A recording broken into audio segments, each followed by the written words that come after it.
in managing academic programs and departments. His accomplishments include implementing ISO procedures, selecting and training staff, developing and managing departmental budgets, and establishing and monitoring MBOs. Additionally, he is credited with designing the head of program manual for the college. Dr. Shanmuga's proven leadership and extensive experience in managing large education teams makes him a valuable asset to the academic community. We sincerely thank him for his time and willingness to share his knowledge with us. His contributions will undoubtedly enrich our program and inspire all participants. Over to you, sir. Okay, thank you so much for a wonderful introduction, Dr. Saraswati. And I hope everyone is back home now, I think, back in Trichy, right? So anyone is connecting from the college? I doubt. I believe everyone is from home.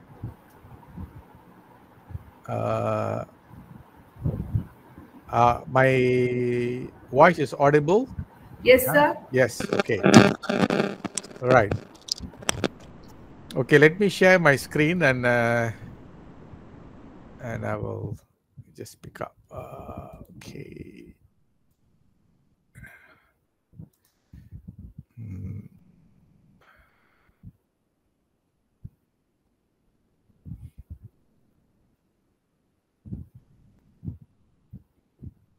Okay, so hope you can see my screen. And all right.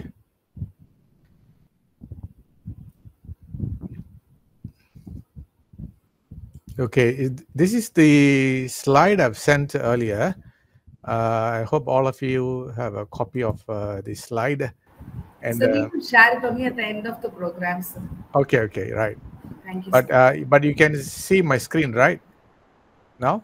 Yes, sir. All right, thank you so much. Okay. Just a minute.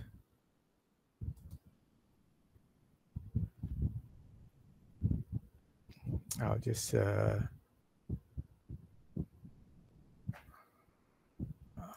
share my entire screen just in case.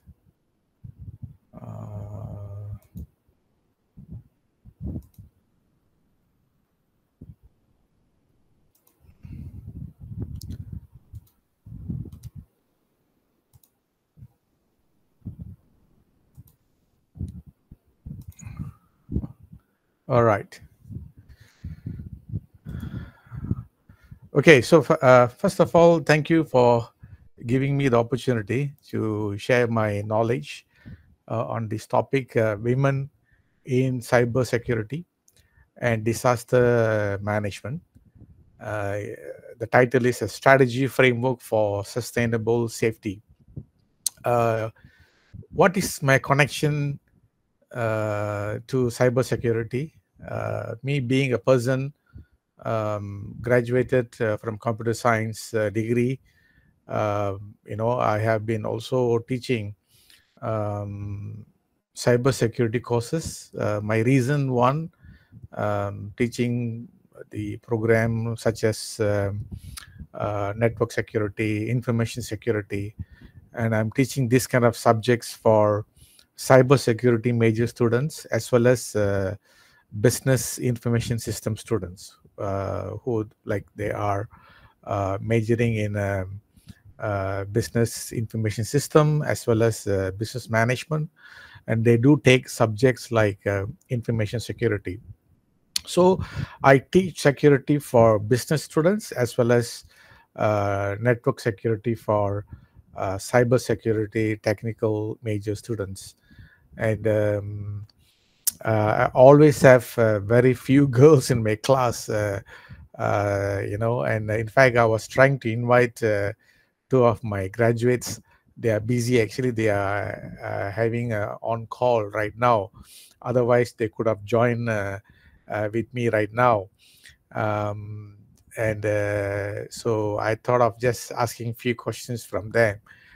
What inspired them to choose a cybersecurity major and all that? But it's just that the timing, is not suitable for them. Both of them actually working on shift, so they are occupied today. Otherwise, would be very nice to hear from them.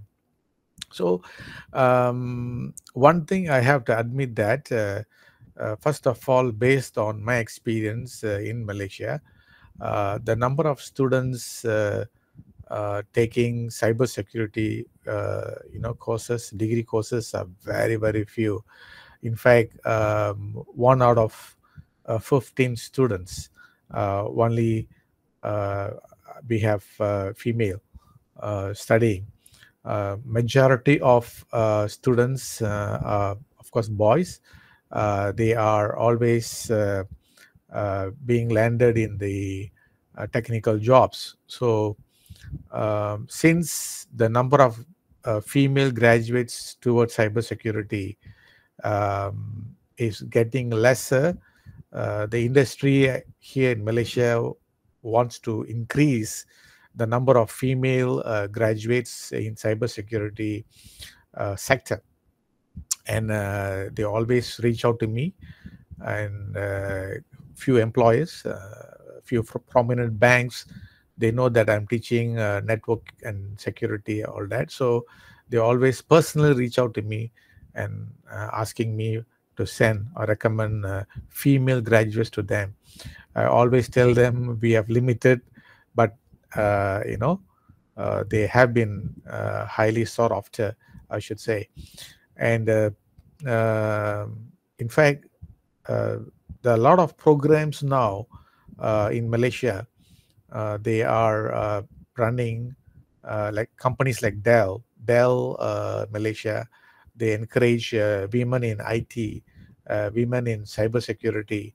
So they are running programs just to recruit female students, give them training, and they want to have a very good diversified crowd in their workforce.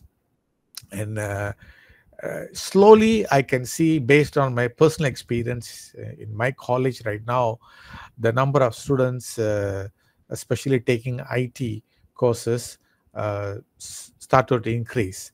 So we started to see, especially the last 2 years, quite a significant increase in the female students.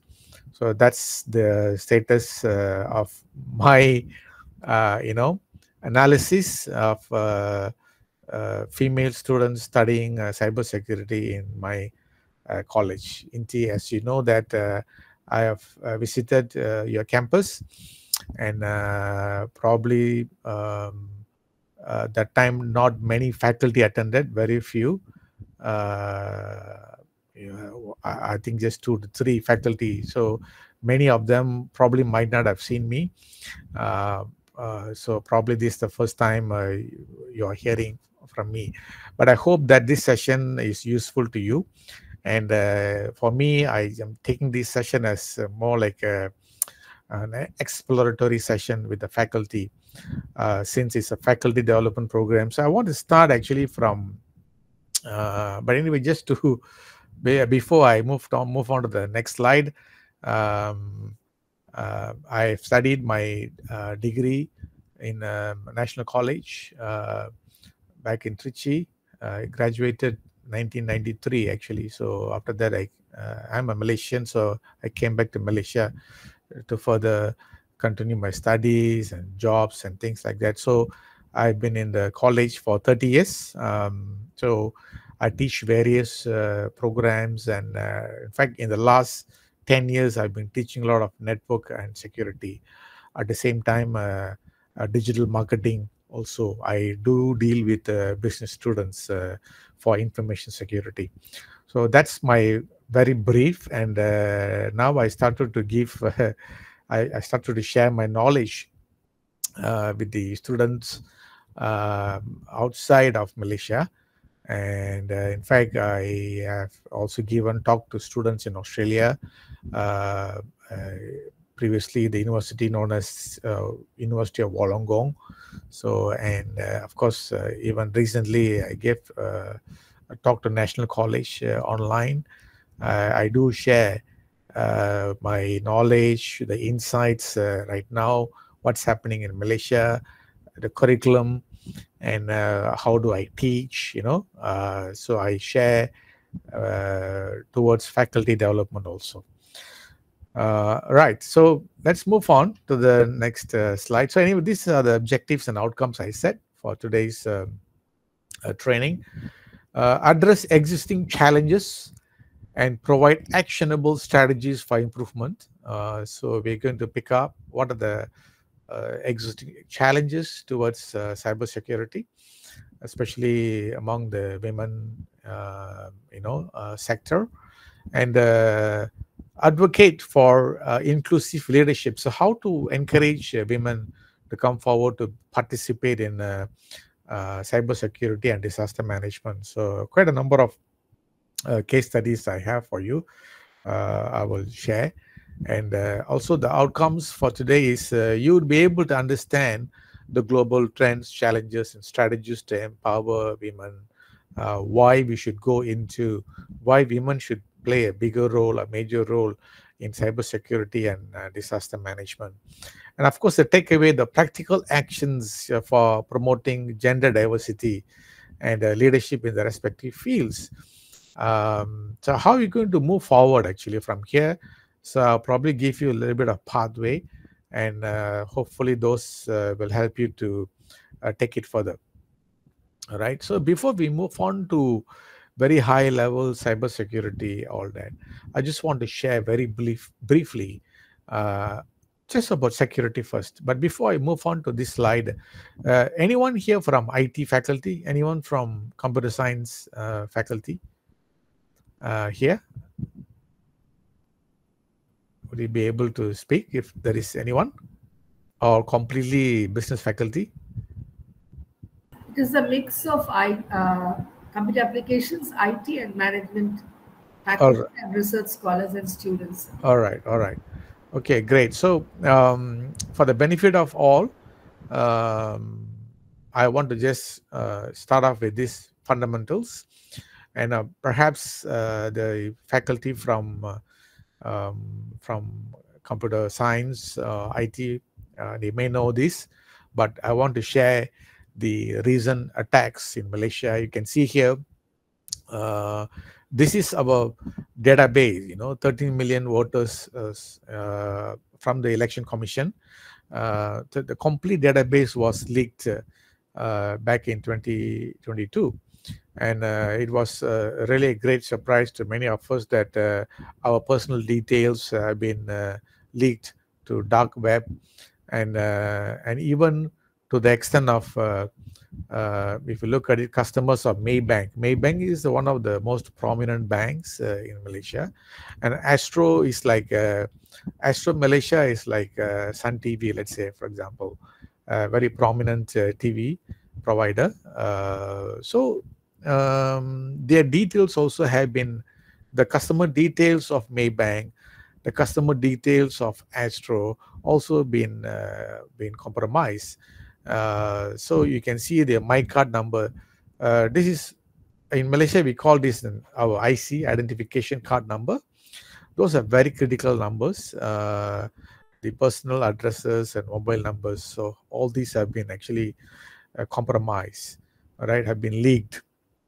And so imagine if this happens, this can be a very great marketing information to many companies where they can just call, all right? But it can be just a telemarketing, okay? They can make use of this information for telemarketing because there is a phone number.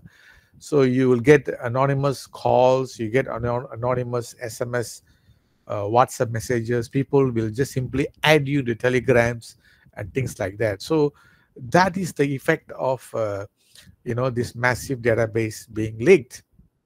And the cybersecurity here in Malaysia reported ranks Malaysia as 8th most breached country back in 2023. So you can see that no country will be spared actually. So every country will be a target. There are people always want to sneak information, sniff out data, so they can sell to potential customers, you see. And they just want to do it out of fun. Sometimes it can be for ethical hacking, it can be for unethical hacking. They just want to, hackers, sometimes they just want to alert the management, the company, that you have loopholes, you better fix it. There's a message to the management. So the threat of cybersecurity, cyber attacks in Malaysia is expected to remain on the rise in 2024. Yes, it happened. There was a continuous rise in 2024. There was never an improvement, actually, although there was an increase of budget, but the attacks do happen. Whenever we actually fix solutions, the hackers are getting more intellectual, they are getting more intelligent, so they are always way ahead of solution providers. All right, so there is a threat, right? There is a threat in the financial industry as well as in the telecommunication industry, according to global cybersecurity firm Kaspersky. Kaspersky is a solution provider. It's a very prominent company. So they actually predicted that we are at stake, a financial record, customers' record being compromised. So they have been alerting the banks to beef up the security, actually. All right. So the banks also in Malaysia, they have been improvising their systems. Recently, I noticed just a month ago, there is a new GUI, like the interface is totally different. Even ATM, the interface is different. So they are also upgrading. So upgrading also is very costly. It's very costly exercise. Sometimes the banks take a very long time to upgrade, actually. So those are all the challenges in the banking sector. So what is information security? So information security is the protection of information and taking charge of confidentiality, right? Integrity and availability. So we always talk about CIA. So that is what we need to take care. CIA, C stands for confidentiality, I stands for integrity and availability. So these three must be taken care. So what is C? C meaning, you see, the information assets can be accessed and disclosed only by authorized parties. So we always refer to secrecy. Who are the authorized parties? There must be a proper login name. There must be a proper password. So we call that is authentication and authorization. There must be a proper personality to be authenticated, and they must have proper rights to enter. So that is what confidentiality. And sometimes that is being compromised. All right, someone can access to your account because probably your phone number is being hijacked, so they get OTPs using your number. So all these are very common these days. So it's very important that you need to take care of your phone numbers. You cannot just simply share. Of course, nowadays, we are faculty, we always share to the students, but you see, my phone number is almost more than 20 years. It's the same number. So sometimes I do get a lot of calls. If I don't recognize the call, I don't pick up. I only pick up if I recognize the call. Otherwise, I don't just pick up. Otherwise, you just end up being in the scam. All right. So integrity meaning that information assets can only be modified or deleted. All right. So by authorized parties. So we want to make sure that when information in transit, right? Information in transit should not be modified. Whatever you send, the same information must be also received by the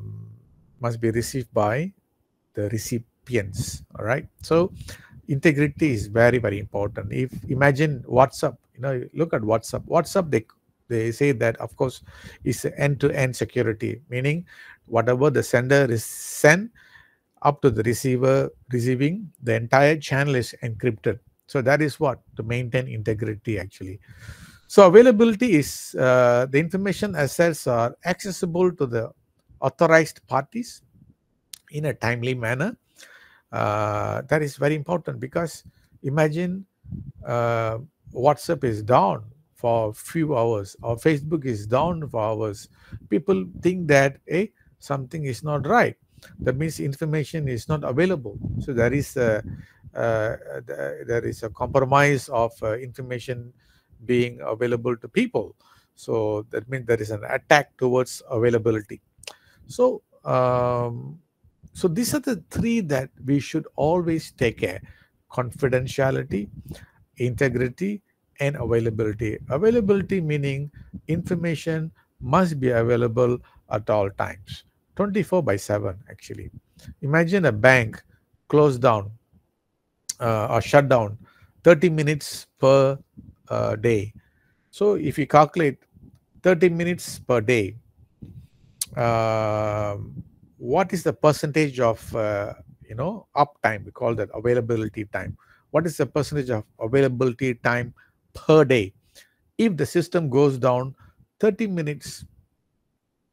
So if you do a rough calculation, 30 minutes times 60, 30 minutes, how you calculate 30 minutes if the system goes down 30 minutes per day. So how many minutes per day? How many minutes per day? So 60 times 24. Total is 1440 minutes. So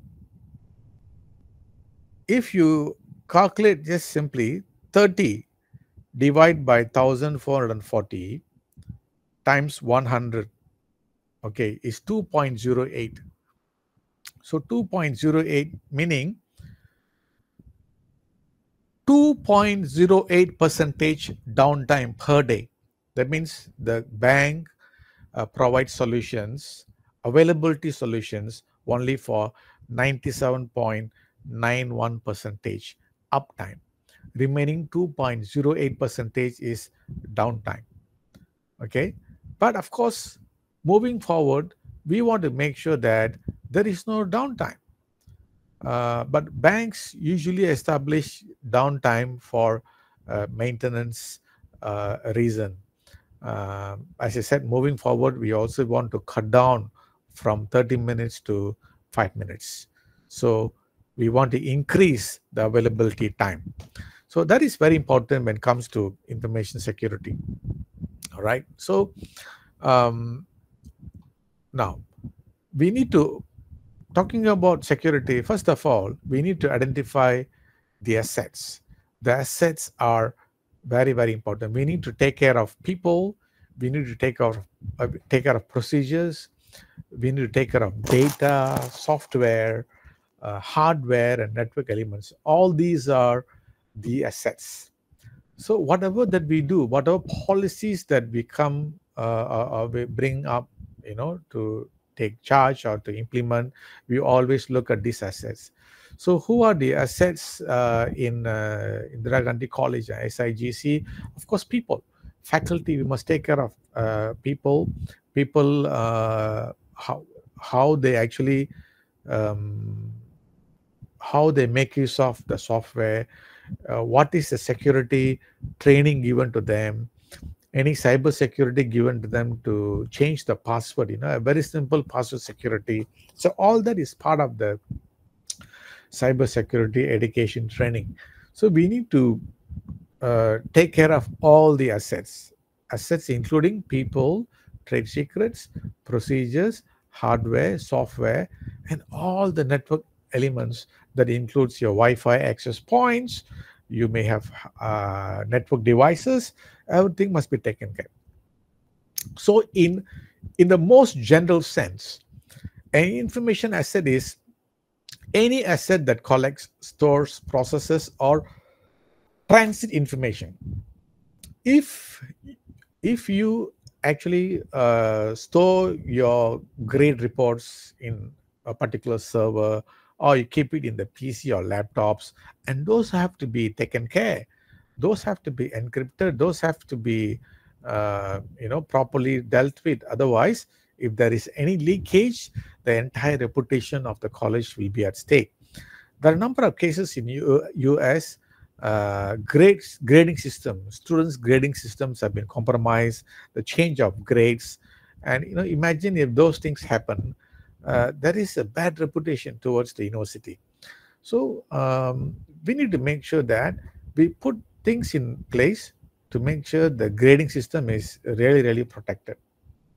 It's easy to bring everything online, but it is also difficult to set security or to take charge of those systems, you see. So as much as we like the system to be online, at the same time, you also need to take care of the system, also called assets in general. So that's why we need to protect. How to protect? We need to have controls. We need to have safeguards. We have to have controls. What are the safeguards? For example, examples of safeguards.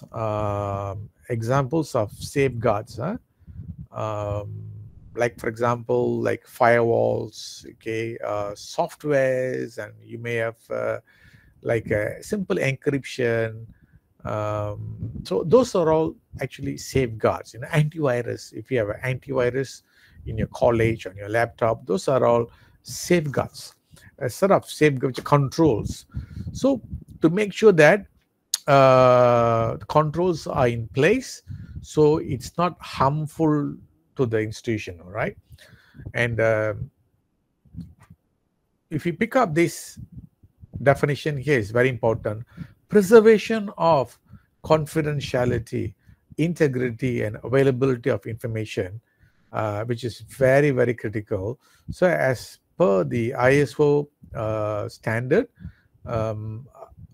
we need to take charge. We need to protect the confidentiality, C, integrity, I, and A is availability. So this particular standard ISO 27000 series is mainly dealing with security standards.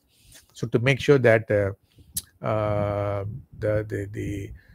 documents are properly tracked, authenticated for access, and people who are accessing to those documents are accountable. Non-repudiation, meaning, there's a term called non-repudiation here. Non-repudiation meaning non-repudiation. What is non-repudiation? Non-repudiation. Oh, sorry. Non-repudiation meaning once you have sent, you cannot deny it's not you. All right. Once you have sent something, it comes from your account, you cannot deny it's not you, because you are accountable for any message coming from making use of your name, your email ID. All right. You are responsible for that. So you cannot deny, once the email is sent out, you cannot deny it's not you. All right. So that is what you call non-repudiation. So controls, again, as I mentioned, we have preventive controls like firewalls. I think definitely your college will have antivirus and disaster recovery plan. That's part of our discussion today. Every institution, every company should have a disaster recovery plan. What if the data is lost? All right. So how do we get back the data? Do all our emails have a backup? When you set a question paper, do you actually keep a backup of the question paper? So we always have to have a disaster management plan, just in case if things go wrong. For example, I'm from INTI Subang campus, and we also have a main campus located in different capital. It's actually a different state altogether. So we call Nilai, Inti Nilai. So I'm from Inti Subang. Inti Subang's backup is kept in Inti Nilai. Inti Nilai's backup is kept in Inti Subang. So we call that is an offsite backup. So we don't keep the backups in the same place. So that's part of the disaster recovery plan. In case one campus goes down, you still have an access to another campus. So we always do that. So those are all the corrective controls. So first we need to have prevention, P, which is firewalls, detective controls, like you can have antivirus, or corrective controls. In case anything goes wrong, you can still recover, all right, from different locations, even from cloud. Cloud is very popular these days, so you can always push to the cloud, and you can go for redundancy. So when you go for redundancy, if there is a data loss, you can always get it from a different location, but of course you got to pay for it, you see. So cybersecurity. The growing threat landscape requires a diverse workforce, obviously. As I mentioned, that the companies are looking for diversified workspace, workforce also, and they want to make sure that there is no gender non-compliance. All right, I want to use the word non-compliance. So gender non-compliance. So we want to avoid that. So we want to make sure that a fair distribution of male and female in this sector. So see, currently women represent only 24% of cybersecurity workforce globally. That's very, very small. It's a small percentage. But of course, as I said, that slowly we have people coming in. Even in fact, I watched the video a couple of days ago, Security HQ in India. So they are encouraging women to come forward to the public. So they want women to give talk to the public, give how should I say, confidence to students and public that, hey, come on, let's join the workforce towards cybersecurity. It is not very, it is not something that you will hate. You will actually enjoy working in cybersecurity, industry. So they are coming forward to encourage people to join. Sometimes people think that, okay, hey, this IT and computer science or cybersecurity, all these are men's job, no, there is no such thing, men's or women's job these days. And as I said, that women also can pick up with no issues. There are a lot of flexi hours now, especially if you work in data centers, taking charge of security. But of course, you need to follow some policies. And of course, the Indians in India are well versed in working on shift. Most of my friends, circle, whether male or female, all of them working like from 9 o'clock until 11, PM in the evening. It's a very long hours. They work 14 hours, sometimes shift. So it's very common. In fact, the Indians in India are more workaholic compared to Malaysia, I would say.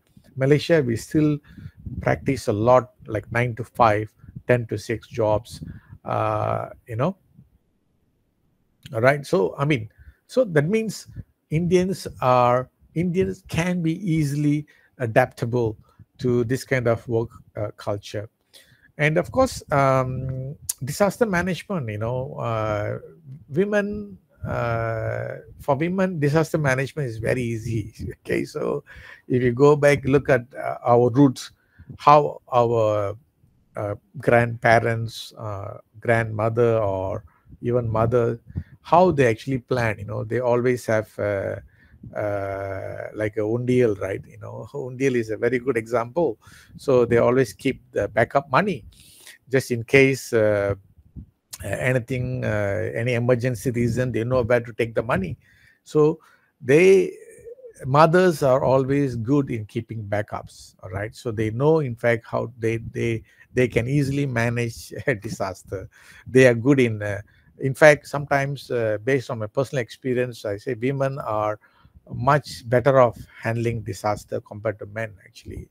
You see, so naturally you have a very, very high willpower, all right? So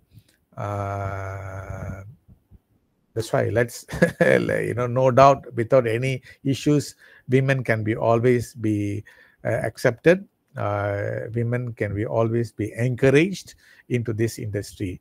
So there should not be any partiality, any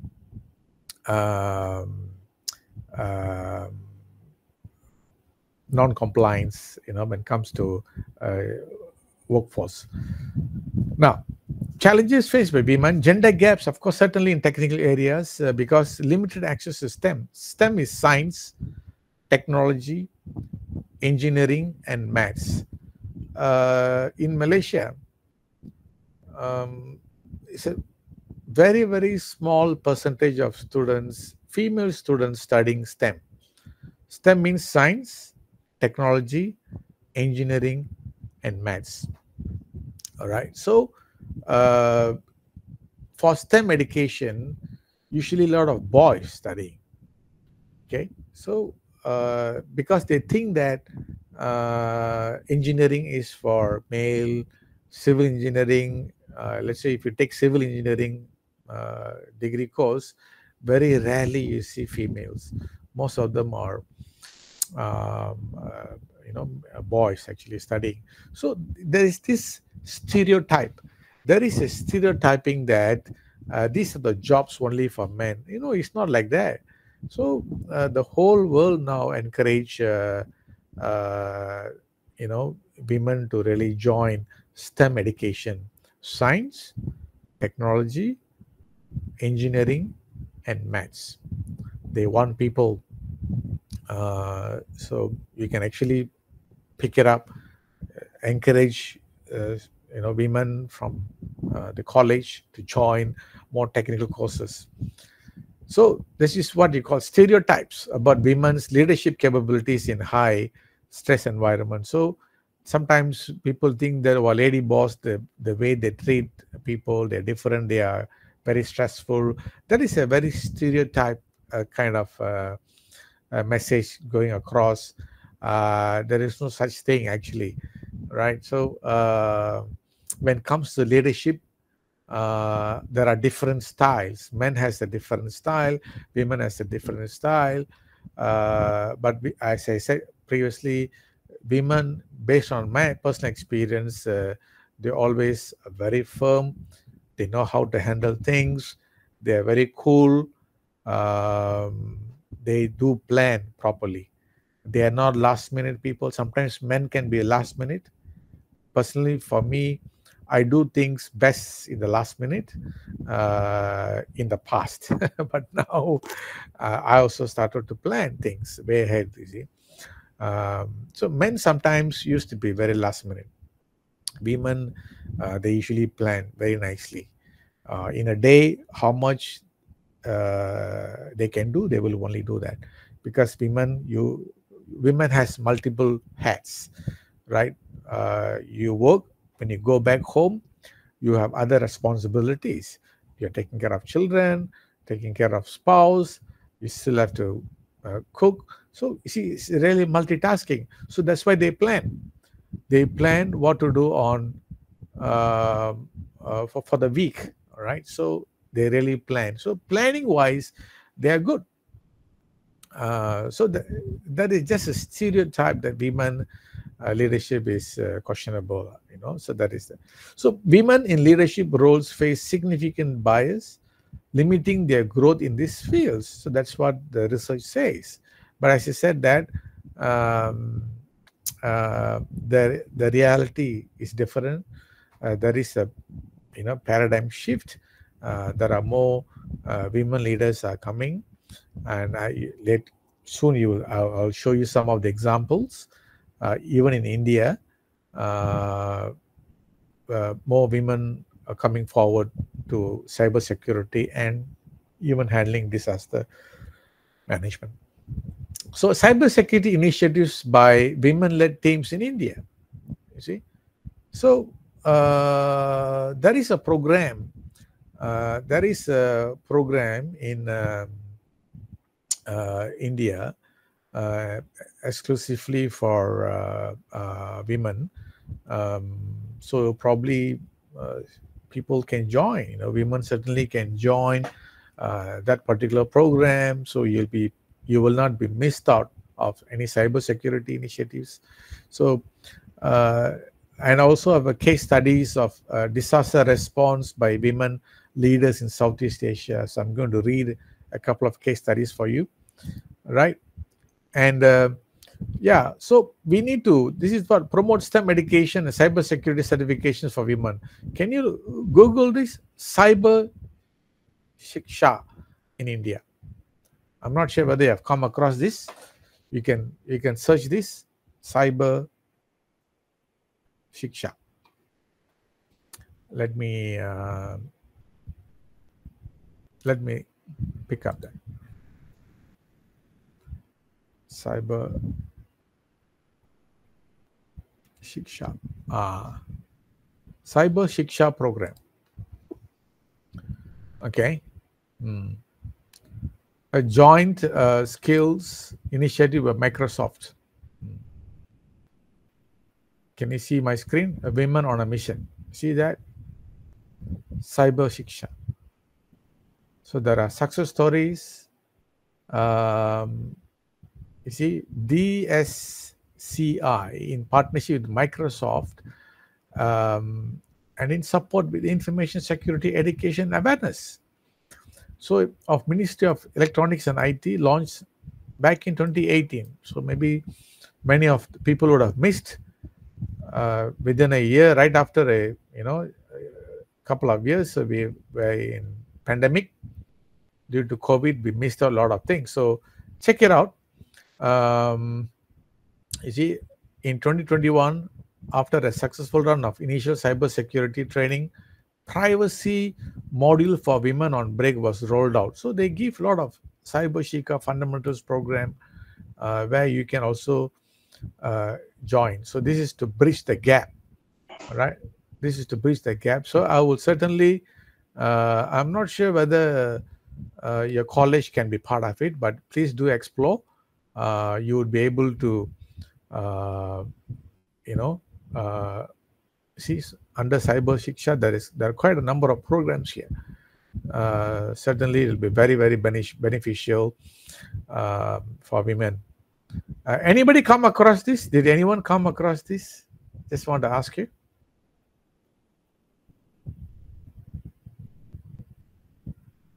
Anyone come across this in India?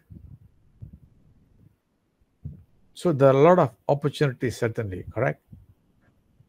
Did anyone come across? No, sir. Till now only we can learn, sir. I think it is only for women engineering students. I see. Tier 3, sir. Right. The rural areas. Women engineering students, huh? Yes, sir. Okay, so in fact, through proper channels, we can also even non-engineering students should be given exposure to this kind of programs. Otherwise, because this should not be only for engineering students. They're talking about World Economic Forum. This strategic cybersecurity talent framework is for all. Actually, it's not just for engineering or non-engineering. It's for all students, actually. So even, for example,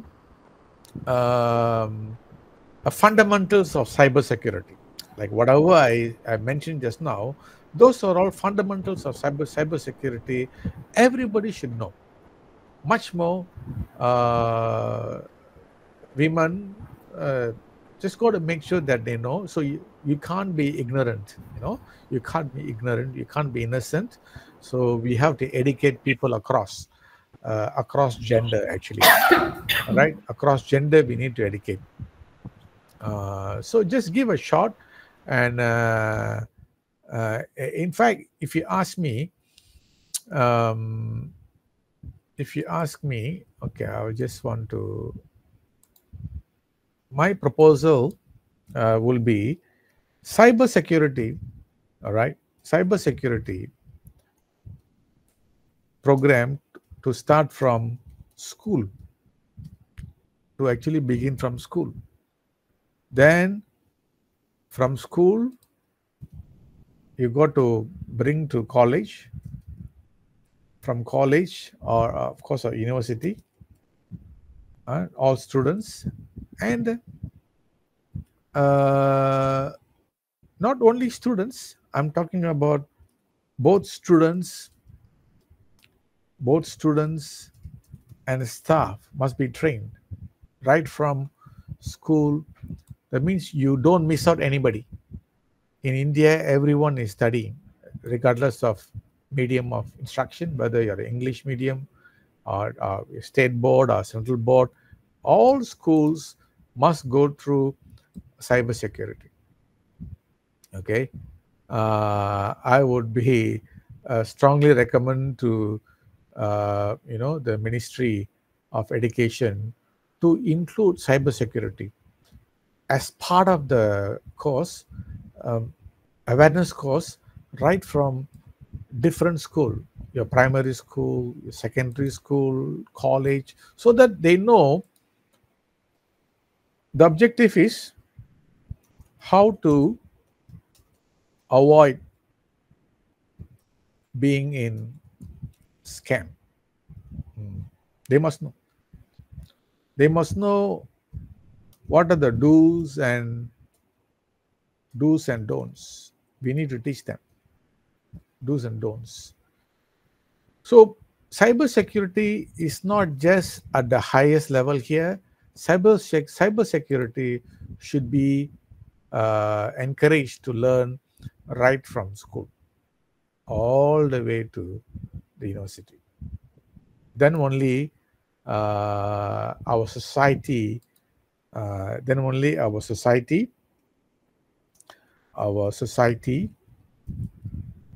can be well protected. Okay, security, even to the extent of security is not about information security. We are talking about physical security. You need to enforce it. Physical security must be enforced. All right, must be enforced. Physical security must be enforced. If you properly implement physical security, I don't think so there would be a case like what happened, recent case in Chennai. That wouldn't have happened actually if you have put in a proper physical security for the entire campus. You see, so that's why sometimes we have issues in enforcement. So overall, what we need is education, and nobody should be spared. Nobody should be ignored. Education for all. Cybersecurity education for me, for all. Okay. If I have connections to the ministry, I will make this. This is my call to action for everyone. This one must be education for all. This must be at the from the federal government, federal, or we call from the central government, the central all the way down to all states must implement this. Then only we can have we will create a we will create a knowledgeable, all right, knowledgeable society. Otherwise, if we don't do this, failing this, we always have problems, never ending problems and issues will be always there. All right. So this is my call, actually. Sometimes you have to push this through proper channels, use proper channels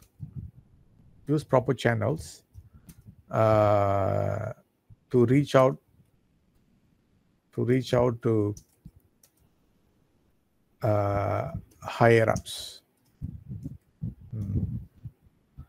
So bring cyber security education for all. That's my input for today, right? So there should not be any differences, all right, or any gender biasness. No, it should be for all. Okay, now let me just go back. Okay, so that's what Cyber Shikha. And push for gender inclusive, of course, policies in organizations and governments. So like Malaysia is trying to reach to 30% of women MPs in parliament, 30% of women MPs in parliament. So sometimes we need to bring in policies. Policies will bring changes. All right, policies will bring changes. It's like how recently when Trump has become president again, you see the number of changes he's making, a lot of policy changes happening. So sometimes it's just a gut feeling, is the superior or the managing director or the president or the prime minister is their call. So the call has to be at the highest level to make changes.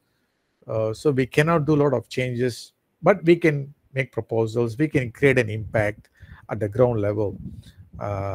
So it can be bottoms up or top down. Policies the best is top down, this kind of changes, but also the bottoms up is very, very, very, very challenging actually. But if they like it, then they pick it up, then they implement across all states. So support programs like what I just now, women in cybersecurity. You can always, SIGC can always organize cybersecurity awareness program for all students. So the IT faculty is listening. If you subscribe to Cisco, so let me show you Cisco.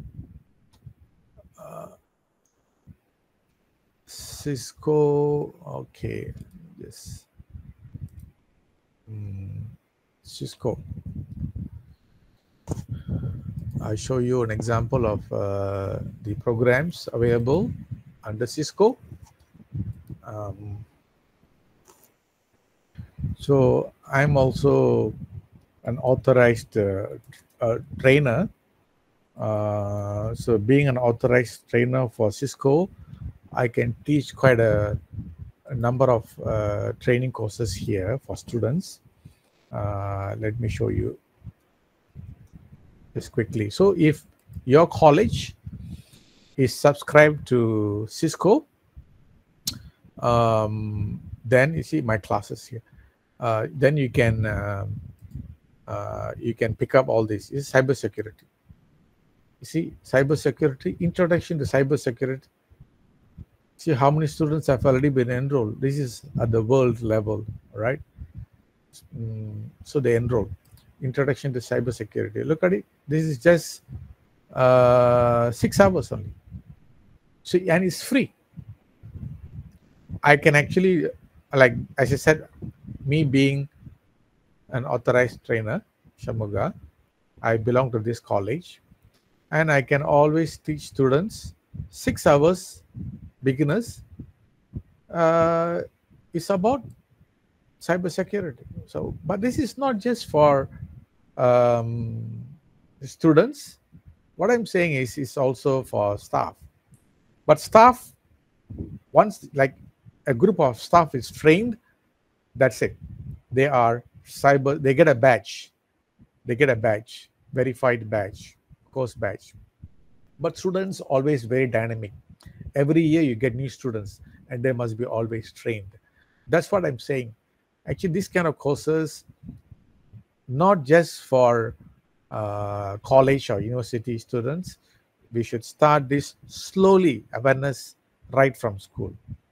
But at the university level, this is a must. They have to take this kind of courses to be compliant of cybersecurity. All right. So programs like this are available actually. Let's say, imagine if I create a course, I can create a course here. I will create. But if I create this course, let's say for online, I can teach students for let's say 3 times, 2 hours per session, right? 3 times I can give them some. So upon completion of 6 hours, students can get a badge, and they can share this in LinkedIn that they are cybersecurity compliant. So like this, the universities can start looking into education. All right. That's how education is the only way you can be cybersecurity compliant, right? There is no shortcut. They need to learn.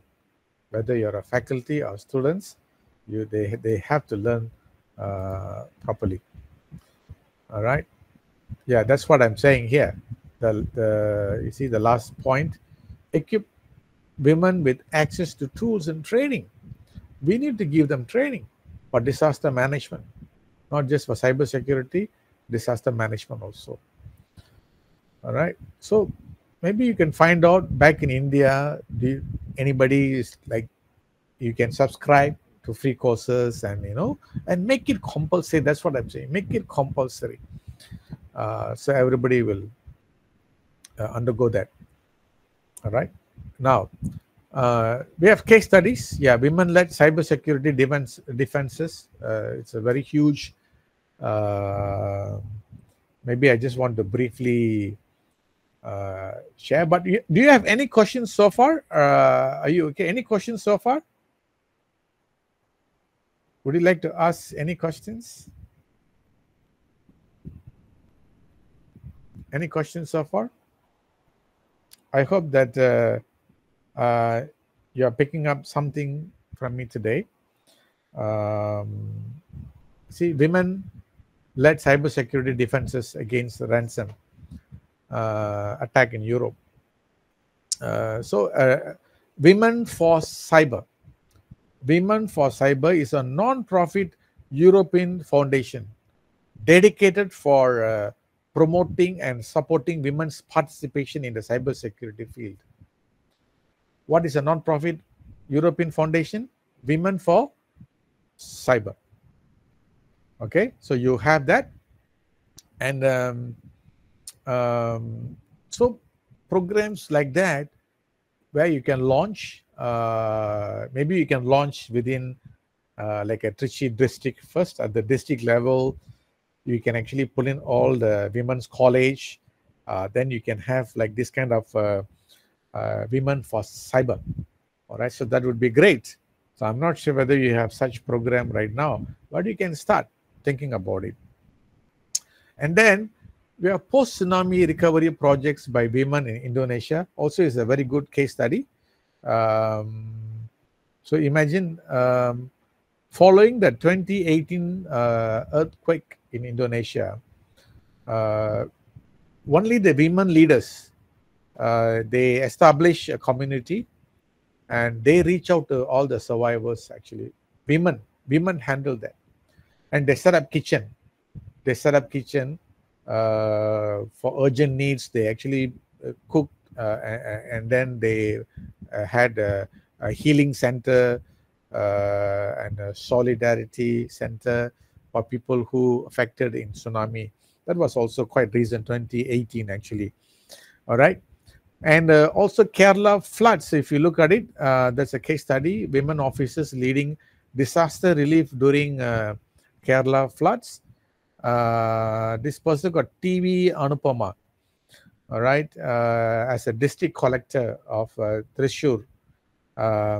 She led extensive relief operations, coordinating rescue missions, and ensuring the distribution of essential supplies to affected communities. Women. So women is everywhere, right? So they are the one leading in this kind of major crisis. As I told you, women are good in leading crisis. You know crisis management, you know how to manage disaster, all right? And even Vasugi, as a district collector of Thiruvananthapuram, she was very proactive in organizing relief camps and facilitating the evacuation of residents from flood-hit areas. Quite recent. That is also 2018. And you look at the last one, women engineers and CERT, Computer Emergency Response Team. That is also, yeah, there is a greater representation, women representation in India's Computer Emergency Response Team, actually. All right. So, the statistics mention that according to All India Survey on Higher Education 2019-20 report, women constitute approximately 28% of the total enrollment in engineering and technology programs. 28%. So the growing participation lays a strong foundation for women's involvement in technical fields, including cybersecurity. So there is a growing trend being seen in India towards cybersecurity. All right. So I have a very simple case study, and I just want to ask you before I go for a call to action. I want to share a very simple case, and you can just answer. You can just pick. I have two questions. You can answer based on that. Okay, let me stop sharing and get my question first. Okay.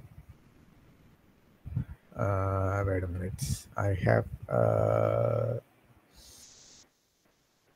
or I can. What is the best way of sharing? Okay, let me see. I can share the entire document. It's okay.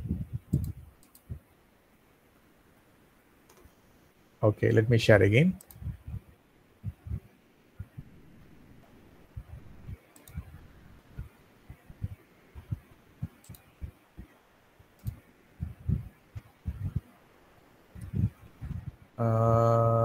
No, I think I better share the entire screen.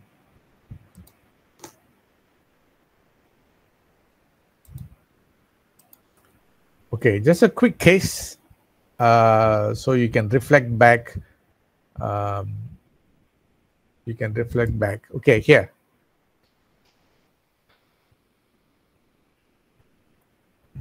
Dr. Priya Sharma is a cybersecurity officer at a leading government organization in India, specializing in incident response and disaster management. Recently, a ransomware attack targeted critical healthcare systems across several districts, disrupting emergency services and exposing sensitive patient data. Okay, so you see, healthcare system was attacked and exposing sensitive patient data. Simultaneously, heavy monsoon rains have caused widespread flooding in neighboring areas. So there is a ransomware attack. There is also simultaneously heavy monsoon rains have caused widespread flooding, you see, in neighboring areas. So Dr. Sharma, along with the team of women officers from CERT, Indian Computer Emergency Response Team, has been tasked with leading dual response. You see, this is what I told you. Women are good in this, multitasking. Contain the ransomware attack and restore the affected healthcare systems, and at the same time must support disaster relief operations. You see, two at the same time. So the question is, what key strategies should Dr. Sharma and her team employ to mitigate? What can they do to mitigate the ransomware attack and protect patient data? And how the team should ensure that no uninterrupted communication and coordination during flood relief reports. So two at the same time. You need to look at the ransomware attack, you got to mitigate it, and the communication must still ongoing no matter what flood, no matter how big the scale of the flood is, right? So this is your question actually. What key strategies should Dr. Sharma and her team employ to? So imagine if you were Dr. Sharma and you have a team here, how are you going to handle this?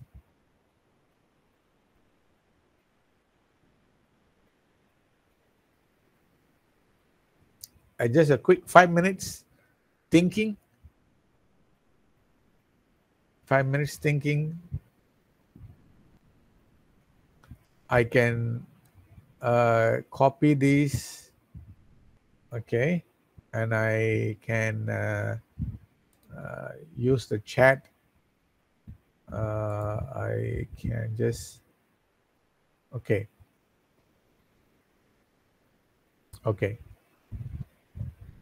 Yeah, so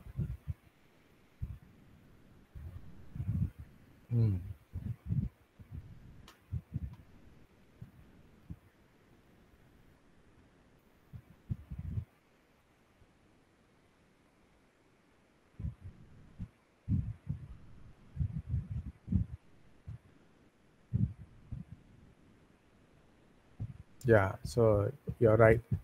So again, I've emphasized the importance of all.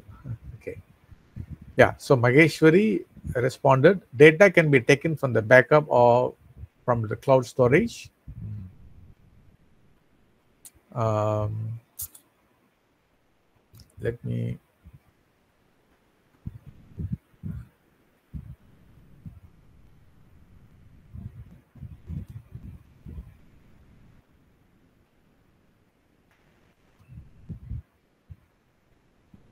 can you go to Mentimeter? You can join here, menti.com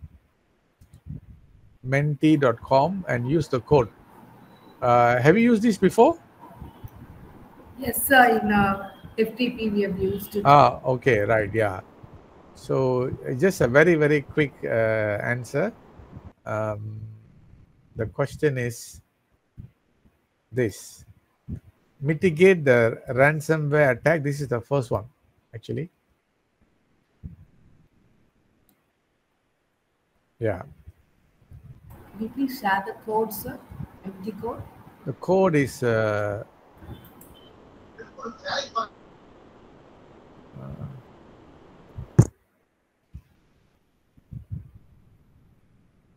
yeah. Okay, let me just also share in the chat. Let me is the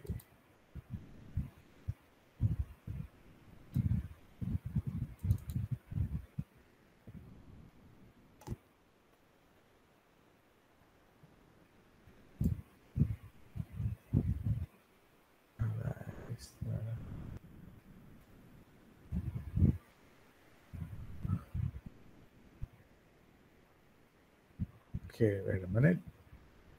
I will.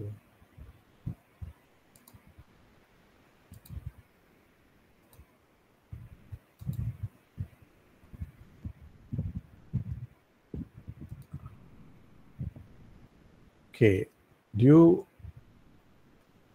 from the chat, would you be able to connect?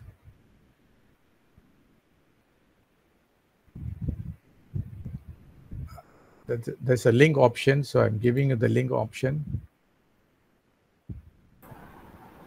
Mitigate the ransomware attack and protect patient data. Yeah, correct.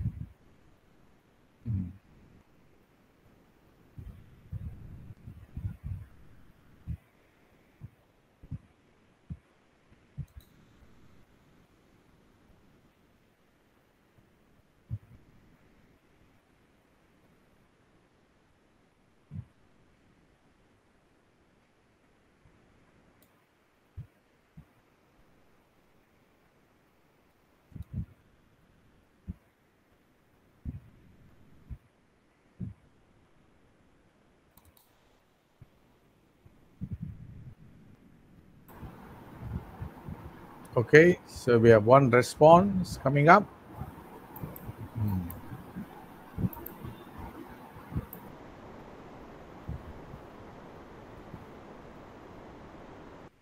Okay, any other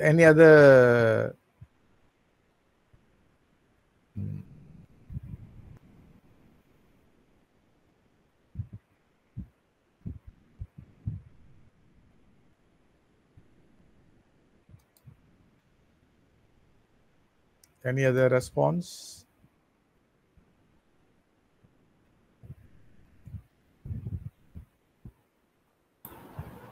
So I'm not able to join there, but probably I think Yeah.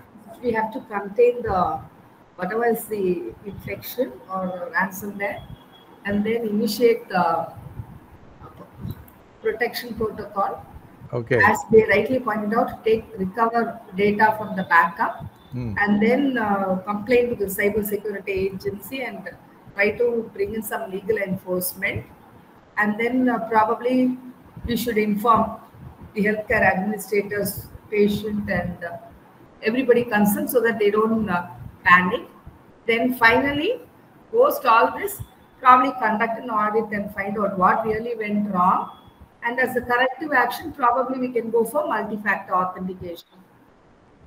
And also come up with the, in case of this disaster, what could be the response.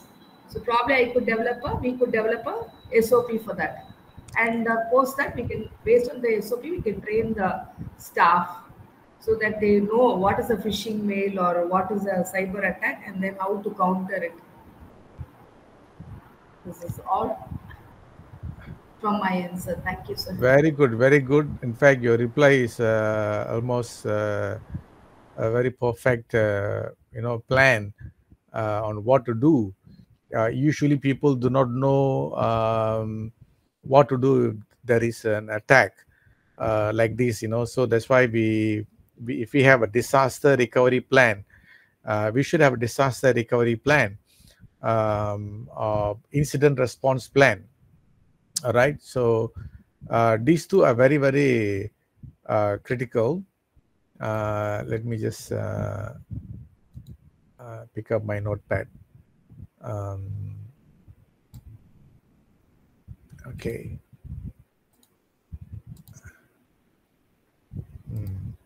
And people are okay. Yes. So there are two. One is incident. We need to have incident response plan for any organization, and also we need to have a disaster recovery plan. So how to respond to the incident, like what you mentioned just now, those are all important matters. Where to report to, okay, and basically how to continue getting the service. All right. So what is the plan B? All right. So yeah. So this must be the above two. These two must be part of the ISO document actually. So so people are aware of like what to do, right? What to do and how to respond. So that's why that training is very critical. It's all about training and education, right? Training and education. So otherwise they won't know. So training education will be I should say are the key matters to resolve. So I always tell my students, even for Malaysia, for example, when it's a case study, right? You know, our 370, MH370 flight missing. That was the greatest disaster in Malaysia, right? In the last 10 to 15 years. But you see, that is the greatest disaster. But how did we handle this? Is actually comes under incident management plan. If we don't have did we have a proper incident management plan to address this? So this is at the highest level we're talking about. So any organization, incident management plan is very, very critical. So imagine what happened to 9/11 attack. What happened afterwards? What happened? What was the post-attack, 9/11 attack? How did they respond? Disaster management. That is completely a disaster recovery, right? Insurance companies went bankrupt because they couldn't pay. You see, so that was the greatest disaster. These are all the case studies towards really incident and disaster management. No one is perfect, actually. No one is perfect in this world, you see. So every time there is a flood, how do we handle it? How do we handle that? So we always have plans. Flood is everywhere. Flood, fire. These are all natural disaster. You cannot run away from here. You see the recent fire in US. What happened? The recent fire, right, in California, right? Usually this place is very prone to fire. What happened? Even the wealthiest people are affected. See, such a developed country, we still have issues. So Malaysia, floods in Malaysia, we always have few states caught in flood.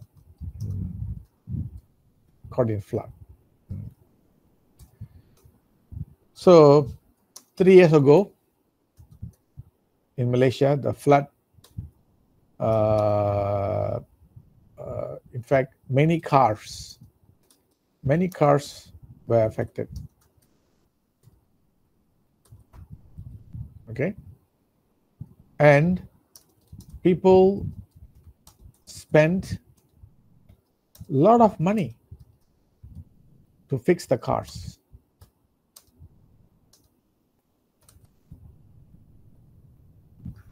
All right, to fix the cars. Because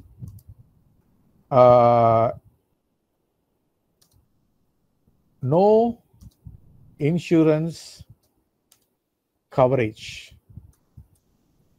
for flood at the time. So people use their own money. But today, in the last 2 years,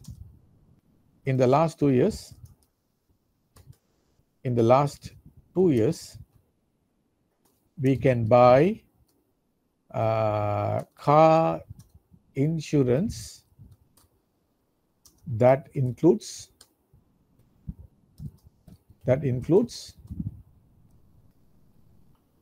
flood. So we have extra loading to pay. Let's say a typical insurance costs Ringgit Malaysia 1,200. Now with the flood, we need to pay additional 200. So we pay RM 1,400 for insurance. This is per year. So if anything happen for the car due to flood, the insurance will cover. Insurance, all right, will take care of the affected drivers. So that's what is a disaster recovery plan. You must always have to have a plan like this. So sometimes we learn from mistakes, we learn from experience. We always learn from experience. As I said, we are not perfect, actually. All right. So there are many cases like this in the world when it comes to natural disasters. All right. So, so let me just come to call to action. Yes, establish leadership programs like how you're doing right now, which is good. You have that faculty development program, which is good. Training initiatives for women cybersecurity and disaster management. I hope today, whoever attended, you have taken at least 30 to 40% of what I mentioned to you, right? So it's kind of awareness talk. But of course, it is not completely like a compliance kind of training talk. It's more like an awareness. So it's just an awareness. But of course, from here, we can actually pick up. We can move to the next stage. Remember, I showed you a Cisco-based, very specific training program that takes into that rolls for 6 hours. Then you become cybersecurity compliant person. See, and that's why you always create partnerships. That's the best way. You cannot do alone. You have to work with industry players, your local industry players. Work with them. Get the experts to come in to train you. So you can actually form like a consortium, right? All the women colleges can form a consortium. You can run. So since Cyber Siksha is not for business students, you can actually have your own template, your own program that covers that, because there is a gap. If that is only meant for engineering students, you establish one. But of course, it must be from like university perspective. It can be run from Bharatdasan University, or it can be run from Anna University. So at the university level, they can take this kind of programs. All right. So my conclusion is, yes, information security is essential to protect data and systems. It requires the balance of people, the processes and technology. So our mindset has to be very, very sharp. We need to understand everything. We need to understand the difficulties of people, the issues, education, training, all that. So you need to spend money, technology, you need to purchase, you need to invest, all right? And you got to understand the threats. What if you do this? You must know the consequences of doing that, okay? And you must be always staying updated, like what's happening today. You are staying updated. You are listening from someone who is speaking from different perspective, all right? So it's always good to get updates. So women's contributions are indispensable for effective cybersecurity and disaster management. As I said, women always best for me when it comes to managing disaster. So cybersecurity is just an add-on knowledge everyone can pick up. They are not very technical. Sometimes they're just policies you have to understand, all right? It is not just for education purpose. It is for personal benefit. The institution can benefit. Individuals also can benefit. The family can benefit. Again, society as a whole can benefit at the end of the day. So you create a structured strategy framework.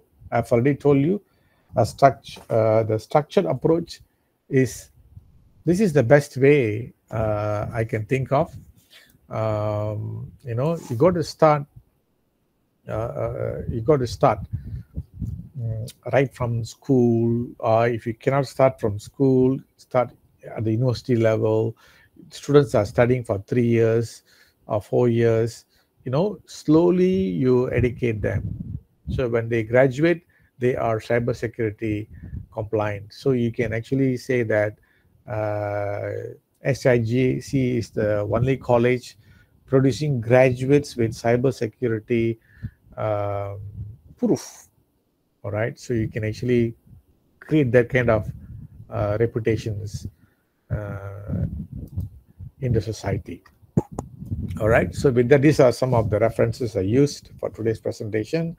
All right, so I'm done for the presentation today. So you have any questions? You have any questions?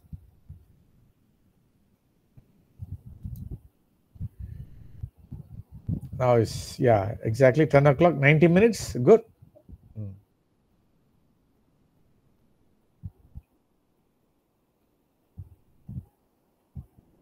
The floor is open for questions. Yeah.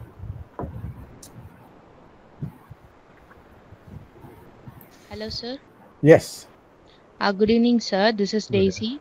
Yes, Daisy. Sir, my question is, when an organization is managing the overall risk of the company, how does the cybersecurity play a very important role while managing the risk, sir? Okay, good question, Daisy. Risk management.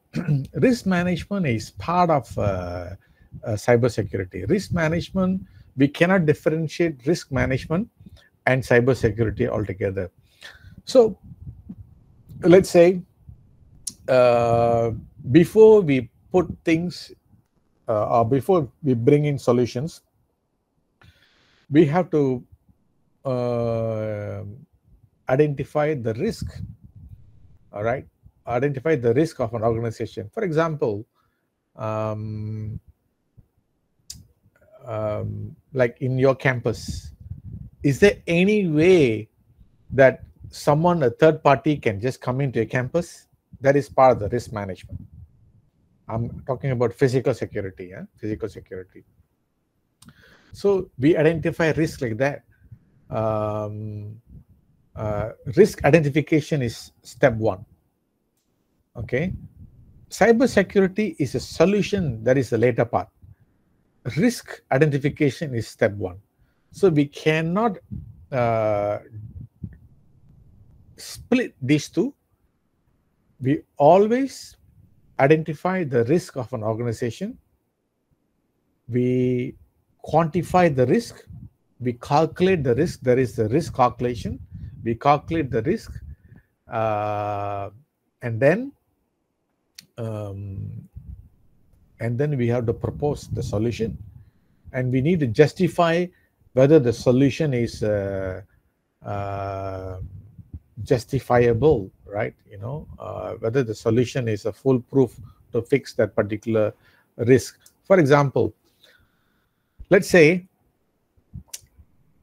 okay, do you take fire insurance? Talking about physical security, fire insurance. Every company will take fire insurance. Fire insurance, huh? So fire insurance, what is the likelihood of happening fire?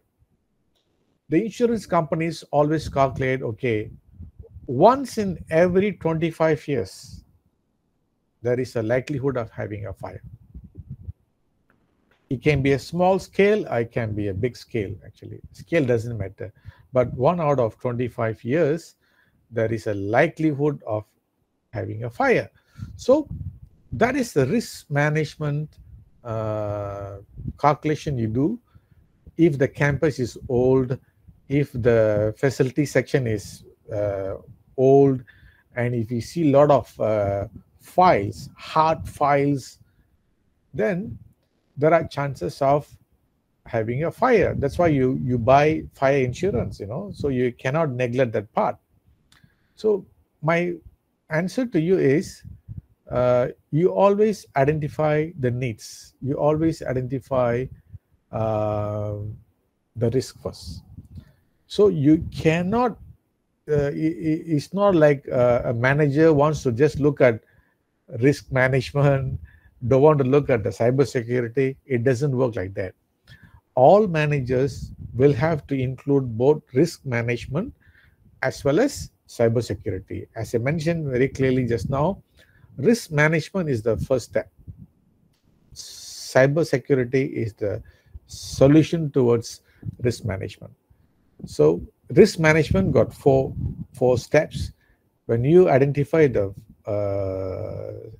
risk, then let's say your data is not protected. Your data, there is no backup. There is no backup. So then there must be a policy.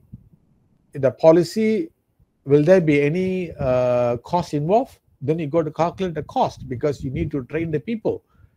You must teach them how to take a backup. And where do they take a backup? Do they back up to the cloud? So if everyone is pushing to the cloud, will there be any charge to that? So everything is finally to the cost. So the management will have to justify, you see. And we can always go for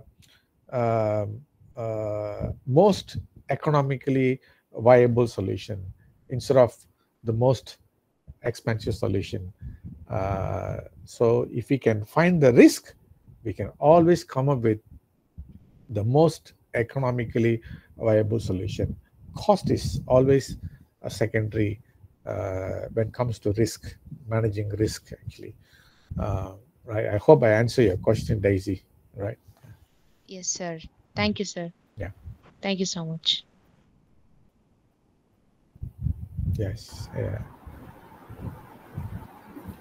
Good evening, sir. Yes, good evening. Sir, I'm Shweta. Hi, Shweta. Yeah. Sir, my question is, in digital marketing, there are numerous threats like click and ad frauds. How can we identify and mitigate this type of risk, sir? Okay, so that's a good question again. Digital marketing, yes, sometimes it can be a lot of misinformation or unnecessary AdWords coming to you. So how to stop that? Of course, now AI is the way to go. AI is getting much more powerful. My system should be able to recognize if I run a particular algorithm, whether I get good feed or not.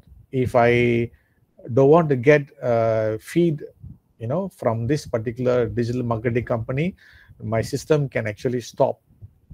So AI is one solution. Sometimes you also you can filter what you want to get, you can do some filter.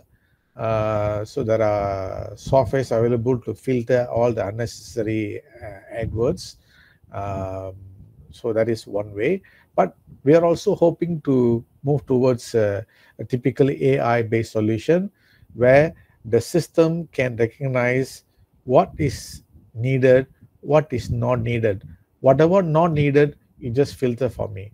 We are moving towards this direction now. A lot of research is ongoing towards putting up AI solution for this kind of problems, actually.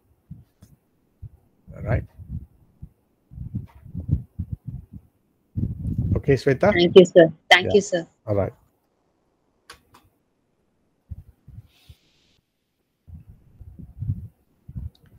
All right. Any other questions?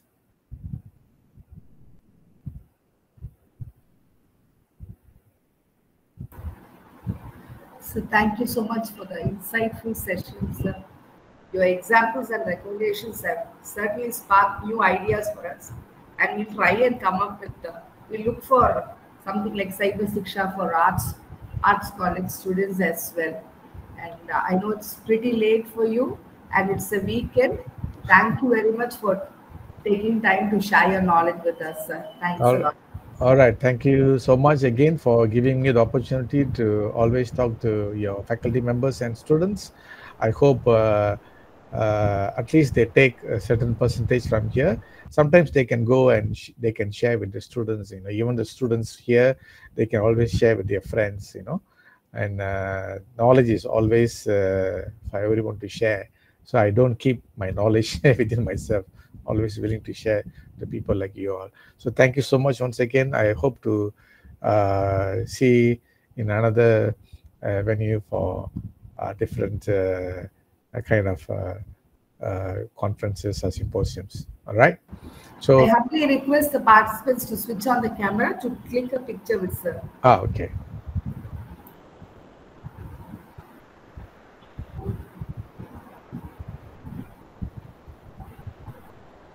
Raju ma'am? Yes, ma'am, 1 second.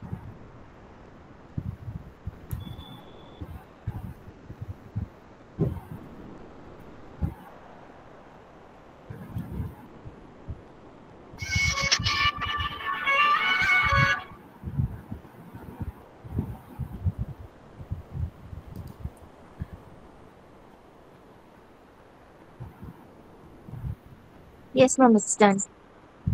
Thank you, sir. All right. Okay. Thank you and good night, everyone.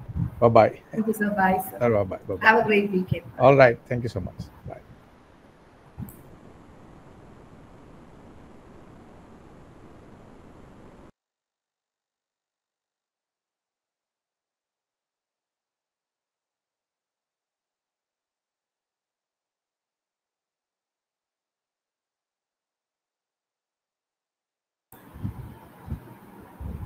Next resource.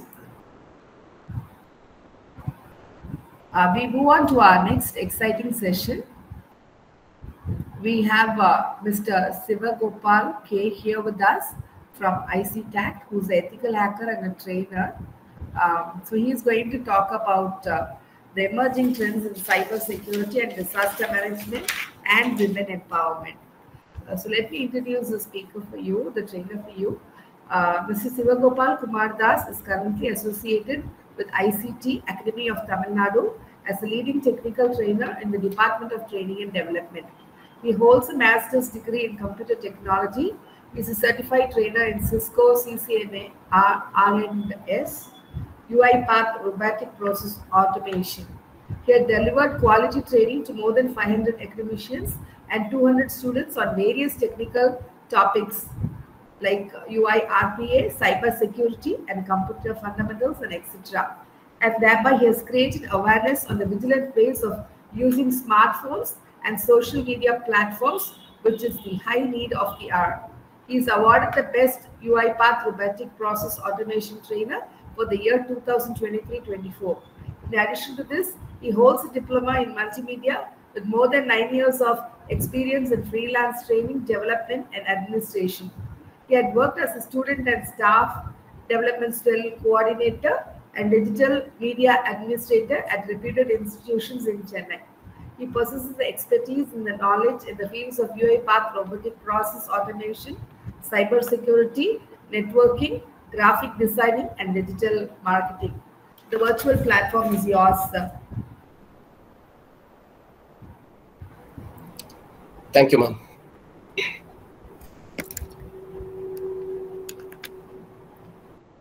Good evening, one and all present here. Hope I am audible. Yes, sir. Good evening, sir. Yeah. Thank you. Yes. Already you got the brief introduction about myself, so that I'm not in a state to explain who am I, but it's a time to get in touch with the latest security techniques. Cybersecurity. You may have heard this term in many places. I'm going to start my session with a small story. The story is all about the normal woman who lived in a city, Salem. She was under some of the cyber attacks with the usages of the latest social media platforms. That one is the WhatsApp. The incident was, she was a normal human being and normal homely woman. She used to go for some other places like the market to drop her kids to the school. She used to go with her motorcycle. At that one day, she was not able to operate her motorbike, so that she decided to go for the auto booking. So she decided to call an auto driver with her personal number. After reaching the person and after done with this trip, the auto driver, he asked the person to call directly on any time to book auto. He asked the person to save his number in her phone, right? After that, he was in a habit of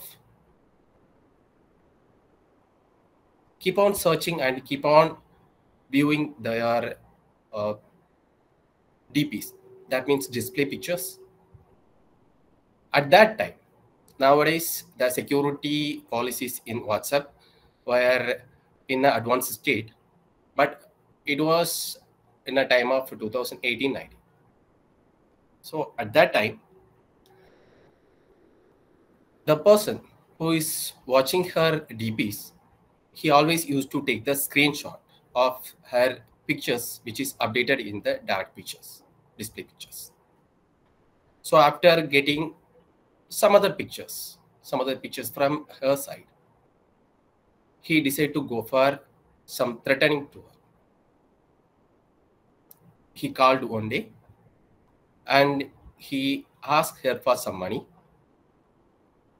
If you are not able to give some money to me, I will show some 18+ content with your face to your society or to your neighbors. So that she was in a trouble. She was not able to do any actions against him, so that she decided to go for getting solution from her husband. So after discussing these things with her husband, both of them went to the cyber cell and they decided to give the complaint against the auto person. Then after some days, the cyber criminals, like these auto drivers, and also the head of the auto driver association, and also the person who is ruling this team or who is guiding this team, she's also a lady. It was a shocking news.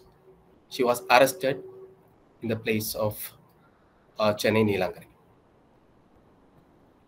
So I want to ask you something. What is the problem in this story?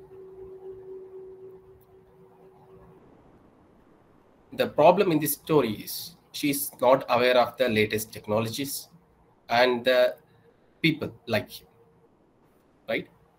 It is the main thing. Yes, so that it is the main thing we want to discuss. The latest trends, the latest technologies which is coming out of the cybersecurity, right?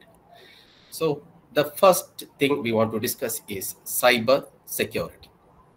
Cyber and security both are the different terms. It will come together to form a new technology to protect ourselves from the cyber attacks. So what is cyber attack? What is attack? Attack is something harmful to the person, which is made by the person who is in the opposite side, right? So it is called the attack.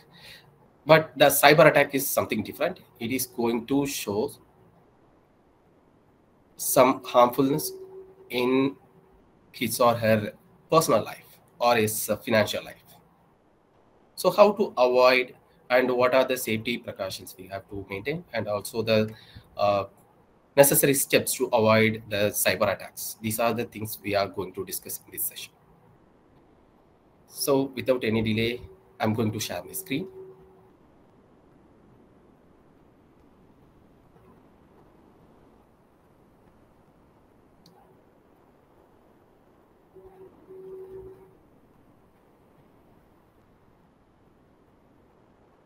My screen is visible, right?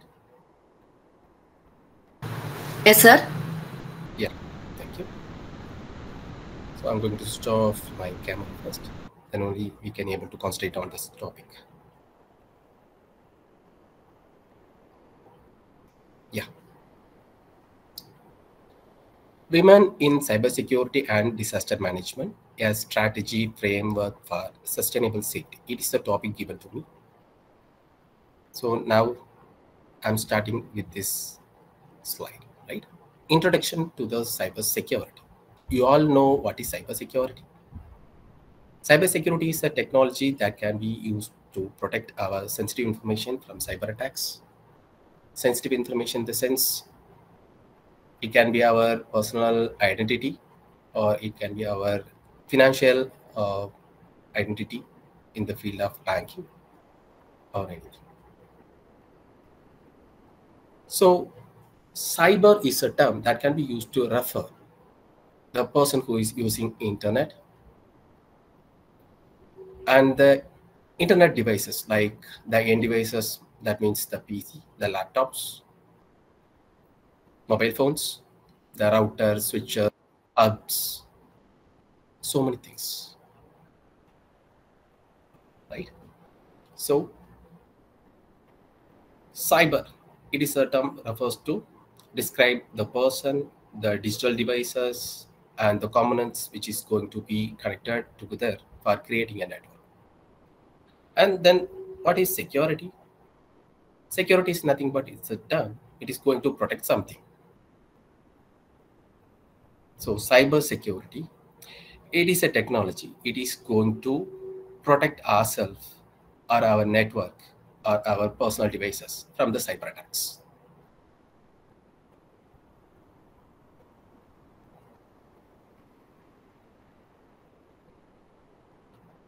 Now I'm going to give some inputs, like here we are having 10 female ethical hackers.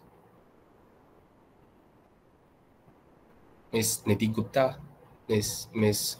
Priya Sharma, Ms. Aditi Mehta, Ms. Sneha Reddy, Ms. Ananya Jain, Ms. Megha Patel, Ms. Radhika Verma, Ms. Ishita Singh, Ms. Kavita Bhatia, Ms. Neha Rao. So these top 10 ethical hackers are in the side of women. Nowadays, only 24% of women are involving in the field of cybersecurity. So it is a time to get knowledge in a field of cybersecurity and get into the field. Then only we can able to create awareness and also create a safety wing. So that only we can able to avoid the cyber attacks against the women. Why we are concentrating on the women side only? Nowadays, each and every cyber attack which is related to the human being, it will be on a women's side. If it is a financial fraud, it will be common to everyone.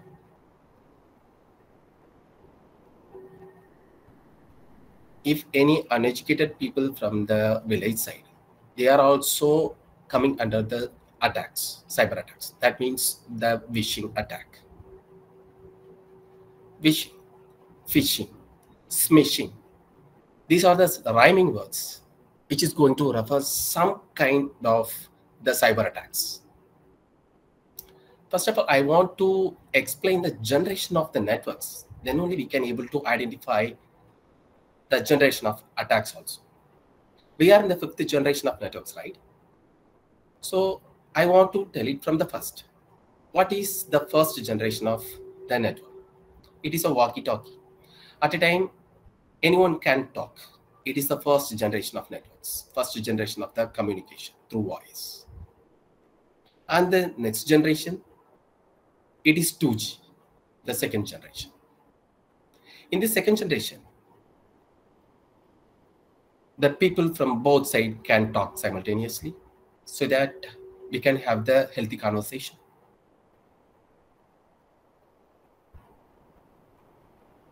We already experienced the same technology in the button phones in the previous years, as like 2005, 4, 6 or 7. It is the it was the second generation, and the next one is 3G. Before that, 2.5G is also there. 2.5G is the generation of network where the multimedia experience has been introduced inside the networks. 2.5G. At that time, the GPRS has been introduced so that the users or the users, those who are using the phones, which is having the capability of having the internet connection and also can able to browse, means they can able to use 2.5G in their phones. And next to that, the third generation of network. The third generation, which is developed for the video calling and also the multimedia sharing. And next to the third generation, the generation of the network has been developed rapidly, and also it was in a huge development. So the third generation, at that time, so many multimedia contents were involving in the field of developing the OS. Before that, we had the Symbian OS in the Nokia phones to browse or to operate some of the multimedia experiences. And also some of the companies like Motorola and also Samsung, they were used the Java operating system in their phones. This was one of the good season in the field of the technology development. Next to that, the rapid changes happened. It was the time of the tie-up with Google and also the Samsung. At that time, Nokia tie-up with the Windows. So they both introduced some of their smartphones in the field of the digital world. So then come to the next generation, the 4G. Fourth generation, it has been introduced for the streaming, the fast streaming of videos while we are doing the video conferencing. Now we are in the 5th generation. We are using the 5G networks. It is a fastest wireless technology. In this fastest wireless technology, we can do a lot of things. In the ancient days, we used to have one landline phones for the communication. And nowadays, we are having so many devices. If we are 4 in our family, each one of us having the smartphones. And for the multimedia experiences, we are having the tablets. And for the entertainment purpose, we are having the smart TVs. And also the IoT devices we are having inside our home to control our electricity usages or for our entertainments. So this is the technology development in the 1st generation to 5th generation network. So many countries in this world are already experiencing the 6th generation of networks, but we are not having the facility to experience the 6th generation of network. The technology is continuously growing. But where we are, if the technology is growing rapidly and also the cyber crimes are increasing day by day, how to avoid the cyber crimes? First of all, we need to identify who all are hackers, who all are ethical hackers. Ethical hackers are normal human beings. Their role is to protect sensitive information of the human being, or we are going to protect the sensitive information of one organization or one institution. So their role is to protect the sensitive information only. If their data server or if their data which is stored in a sensitive place, if some of the persons are trying to steal their information from that particular storage area, the role of the ethical hacker is to stop the person's activity within the rules and regulations which is provided to him. We are having 3 types of hackers. First one is white hacker. The second one is gray hat hacker. The third one is the black hat hacker. White hat hackers are the ethical hackers. So we know about that. The second one is the black hat hackers. We can go directly to the black. You know the color of black? What is the meaning of the black color? Nowadays, we used to wear black color dress for the fashion, but in the ancient days, the black color is going to represent the sorrow or the sadness.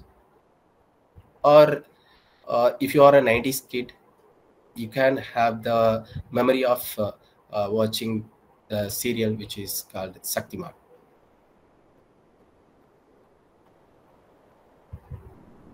In that serial also, they represented the villain as the black shadow.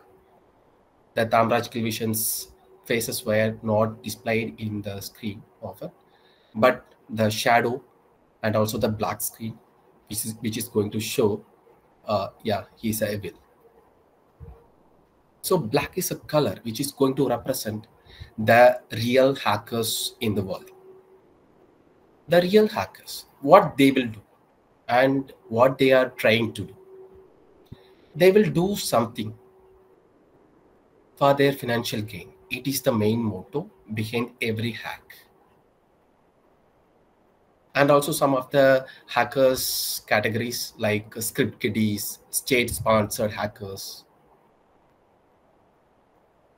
But the 3 main categories of the hackers are white, gray, and black. Now we come to the gray color. Gray color is a combination of white and black.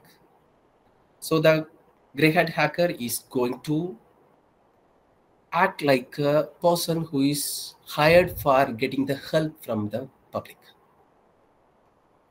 So if the white hat hacker is not able to solve any of the cyber attacks inside the organization, we are going to hire one person from outside, right? So the hired person is called as the gray hat hacker.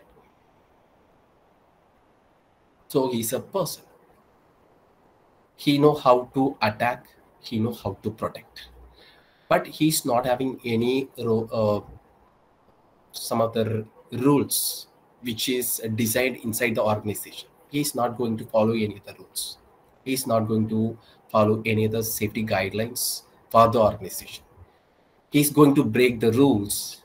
He's going to work beyond the rules, and he's going to give the solution for the particular issue. So these are the basic types of the cyber attackers. That means hackers. Now we are going to discuss about the cyber threats to the public. First one is the phishing attack. Before phishing, we have to discuss the vishing, V-I-S-H-I-N-G, vishing attack. Vishing attack is nothing but it is an attack which is performed through the voice calls.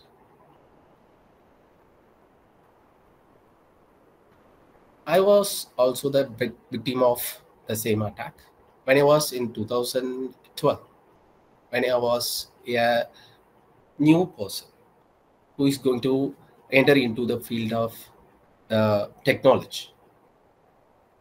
At the time, I got a call from one new number, unknown number. He asked me to tell the number in my card, the 16-digit number as well as the 3-digit number which is in the same card, that is CVV number. Before 1 week, I created one account near bank account near to my home. After that, I got this call.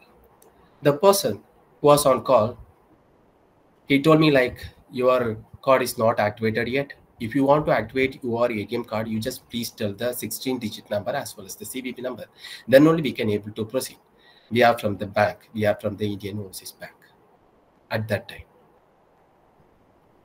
I don't know what it was, so that I gave all the details.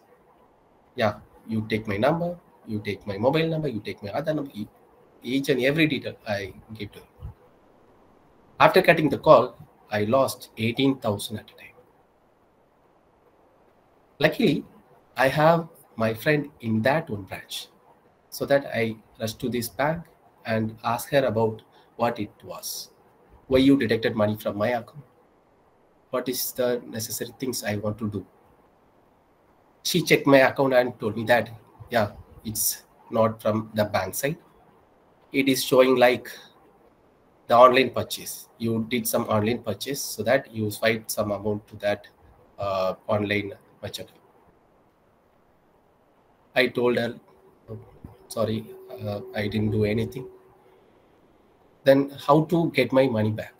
At that time, this technology is not known to everyone, so that she told me like, it's lost, it's already lost. So you just be in a mind, you just be in a good state of mind first. You just please calm.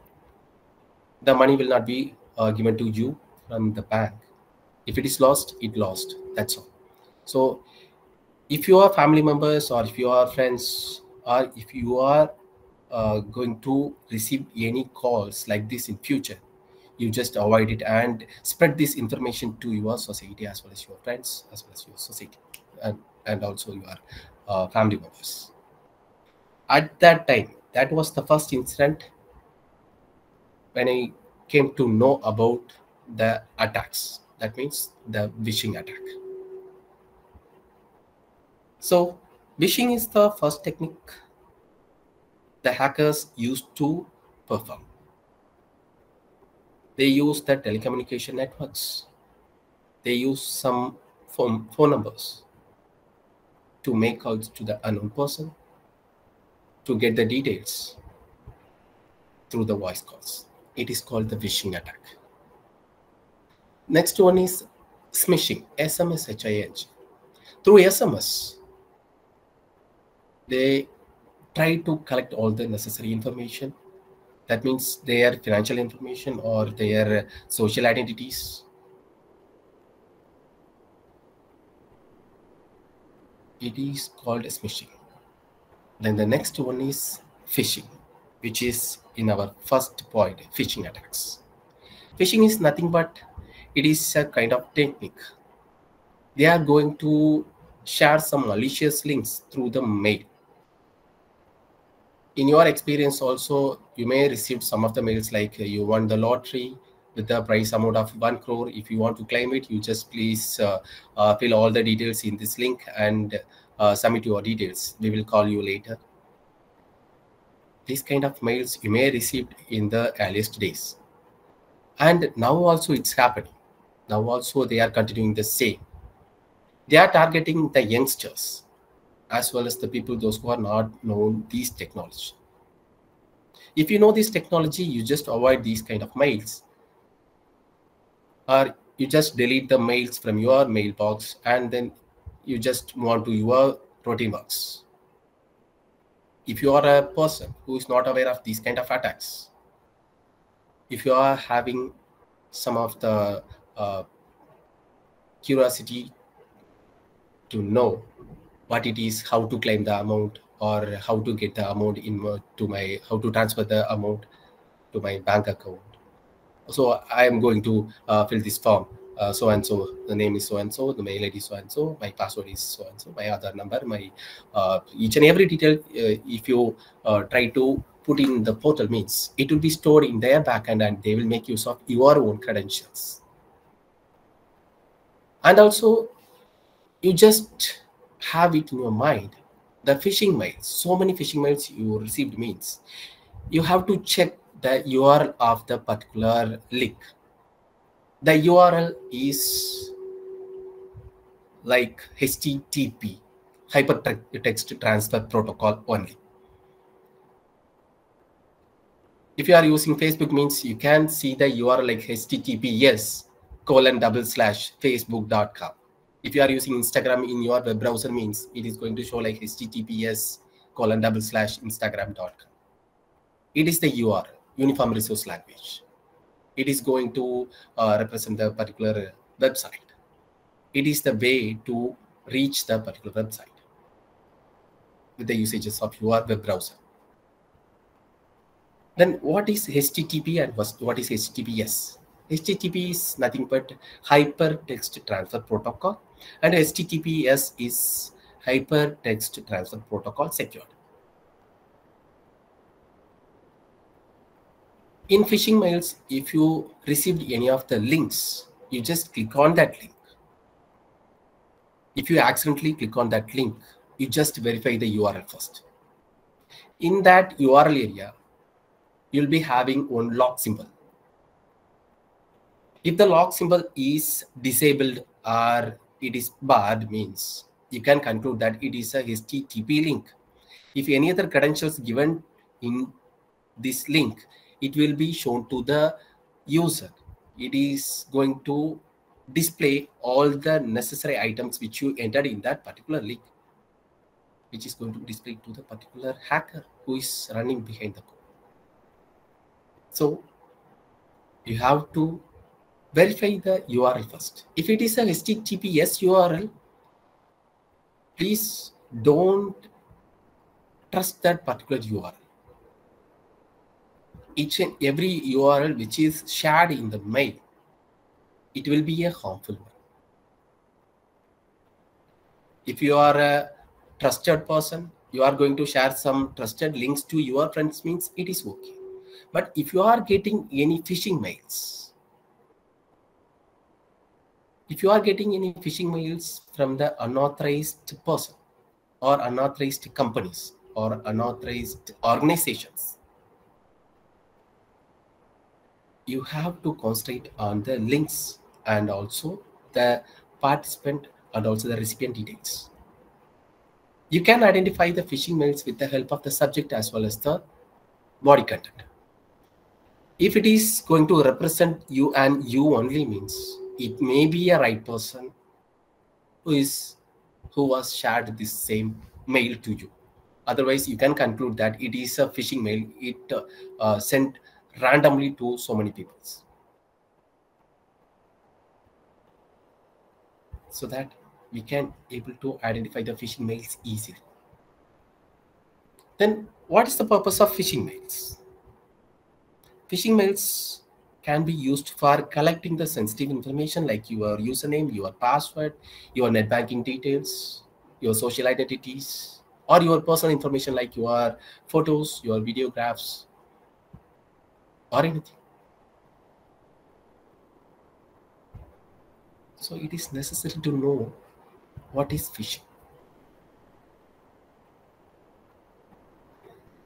Some of the phishing mails will be having some other links. It is going to drop us in a wrong sites.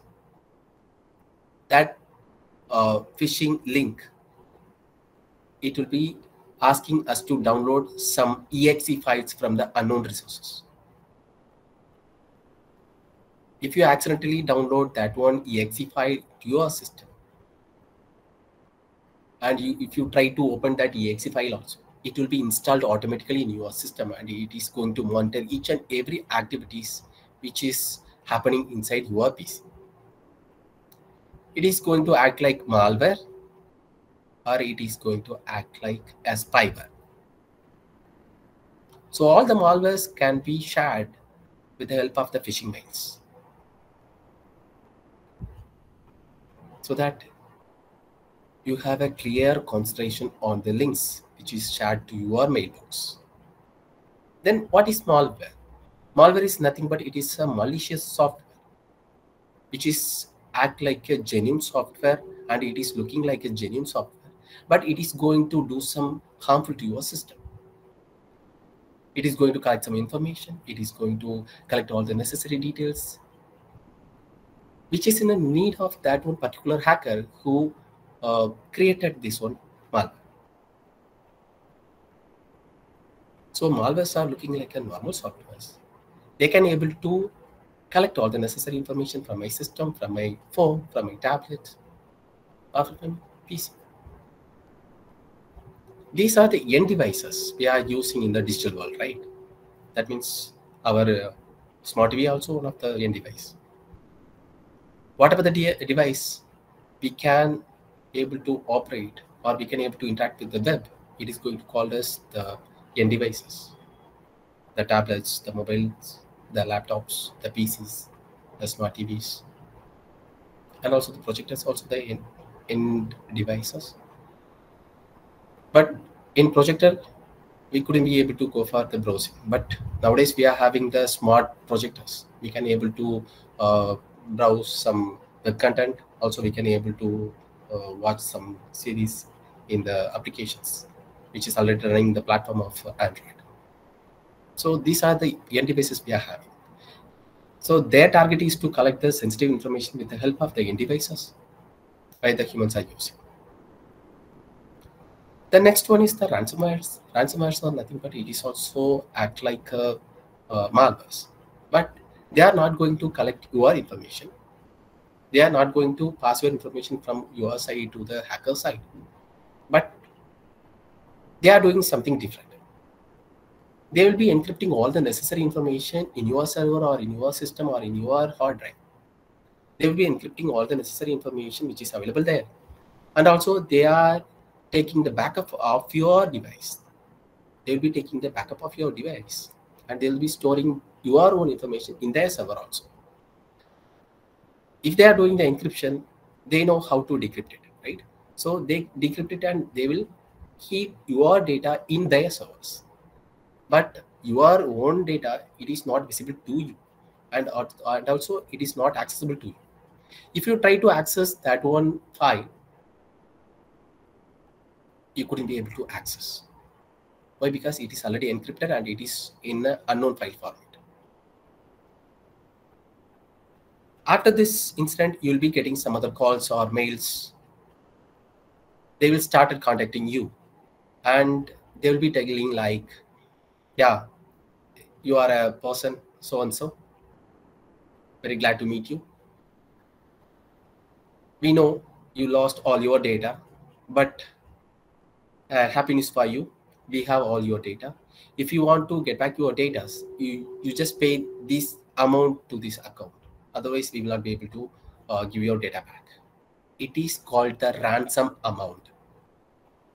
To get the ransom amount, they did something in your system, right? It is called the ransomware.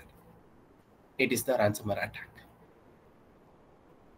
In 2018, 17, and 19, so many educational institutions were under the ransomware attack. They targeted their servers, the educational institutions. They used to store their employees' details, their students' details, their result details, and also those essential details like their salaries, their settlements, their attendance, and everything in their servers, right? So their target is to go for their servers first. Then only they can able to have all the necessary details.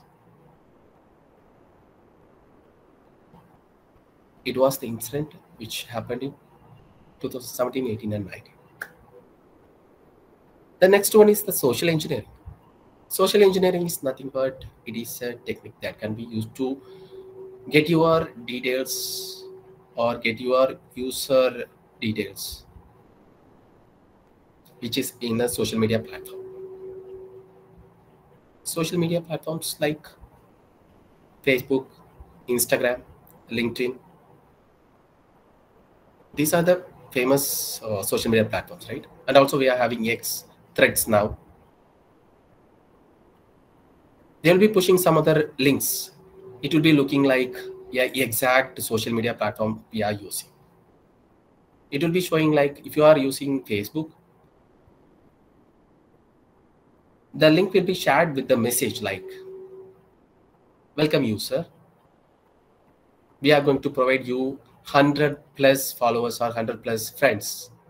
Or we are going to offer something if you are going to click this link.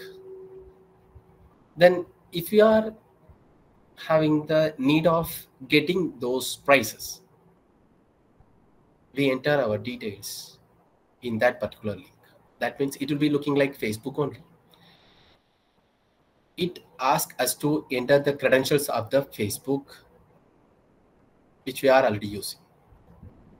If I'm using my email ID as well as my password in that particular link, it will be stored and it will be passed to the attacker who is running this code, and he is waiting for my credentials.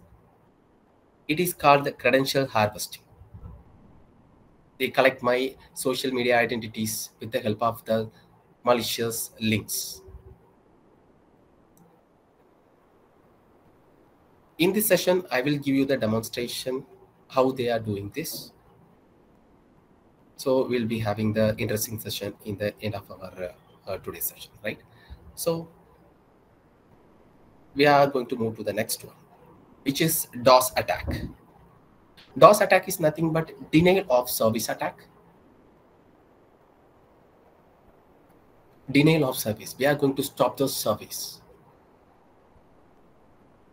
which is mainly concentrated on the servers.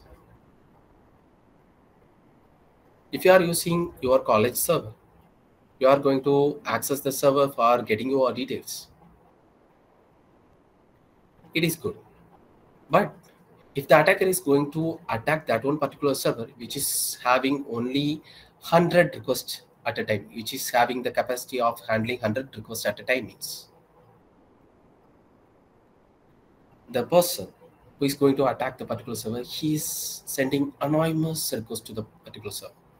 So the server couldn't be able to handle all the requests at a time, and it is going to, it is not going to respond any other genuine requests from the genuine user. It is called the denial of service. Then next to that, we will be having the distributed denial of service. It is advanced version of the denial of service attack, which is performed with the help of some other techniques like the same DOS. But it is performed with the help of the zombie system. Zombie system in the sense, if you are in a network, you are having 100 systems in your network, they are concentrating on the first network system. They started sending the malicious codes to the first system. They started getting the control of the first system. After that, they will be sending some other codes to spread these codes to the entire network. So the first system is going to act like a zombie, and it is going to affect all the systems in the network. After affecting all the systems in the network, the person behind the code, he can be able to control all the systems at a time, and he can be able to perform the DOS attack. It is called the distributed denial of service. And the next one is cyberbullying. What is cyberbullying?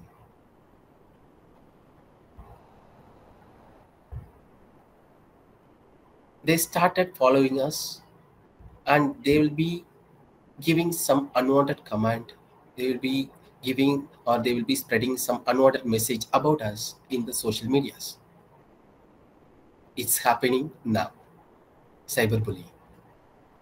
If you are a person, you are having good name in your society, but the person who is against you, he couldn't be able to get your place in your society, means he will take this technology and he will be doing the cyberbullying to damage your reputation.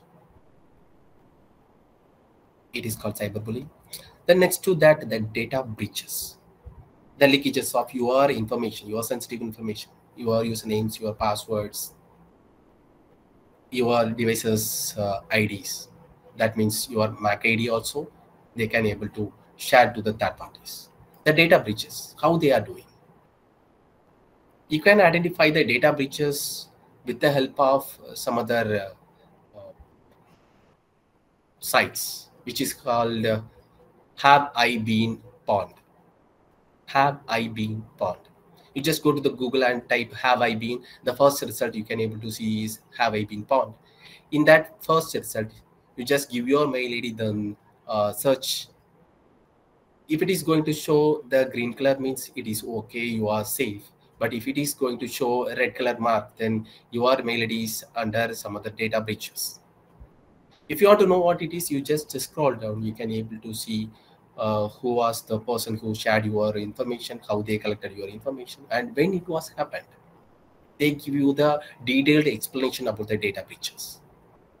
Then how the data are getting leaked with the help of these kind of sites or applications.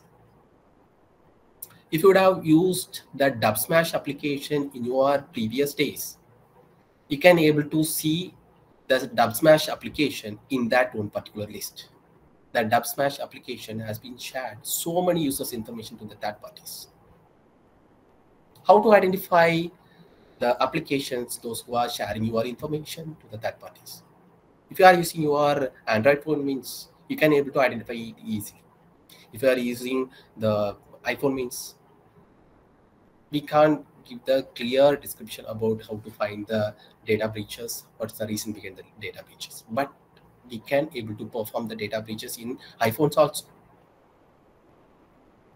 We are having so many hackers to hack the iPhones as well as Androids. But it is very easy in Android phones. We can able to identify what are the applications they are going to share my sensitive information to the third parties by using the application store, the Play Store. You just go to the Play Store and search any of the application. You just go to the description. Inside the description area, you can able to see the data safety, which is a special category of information which is especially given to the users. They clearly mentioned that if they are going to collect your information, means will they share your information to the third parties? They will mention it clearly in the Google Play services. It is the basic guidelines to release their applications in the Google Play Store. Otherwise, they will not be getting the permission to publish their application in the Play Store. It's a basic guideline to follow in the developer side. If the developer is going to give the clear mentions about the data collection and also the data sharing, if they are telling it clearly to the public, they may allow to publish their applications in the Google Play Store.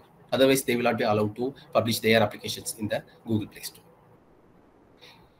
In such case, some of the applications, those who are not getting the enough security conditions, they will be sending the APK files separately with the help of some other malicious sites. For example, the Blue Whale APK file. Blue Whale is you heard about that. Blue Whale was one of the application which was designed only for getting the people to commit suicide. Then what's the purpose of using that one APK files to install the application? What's the need? It's a curiosity.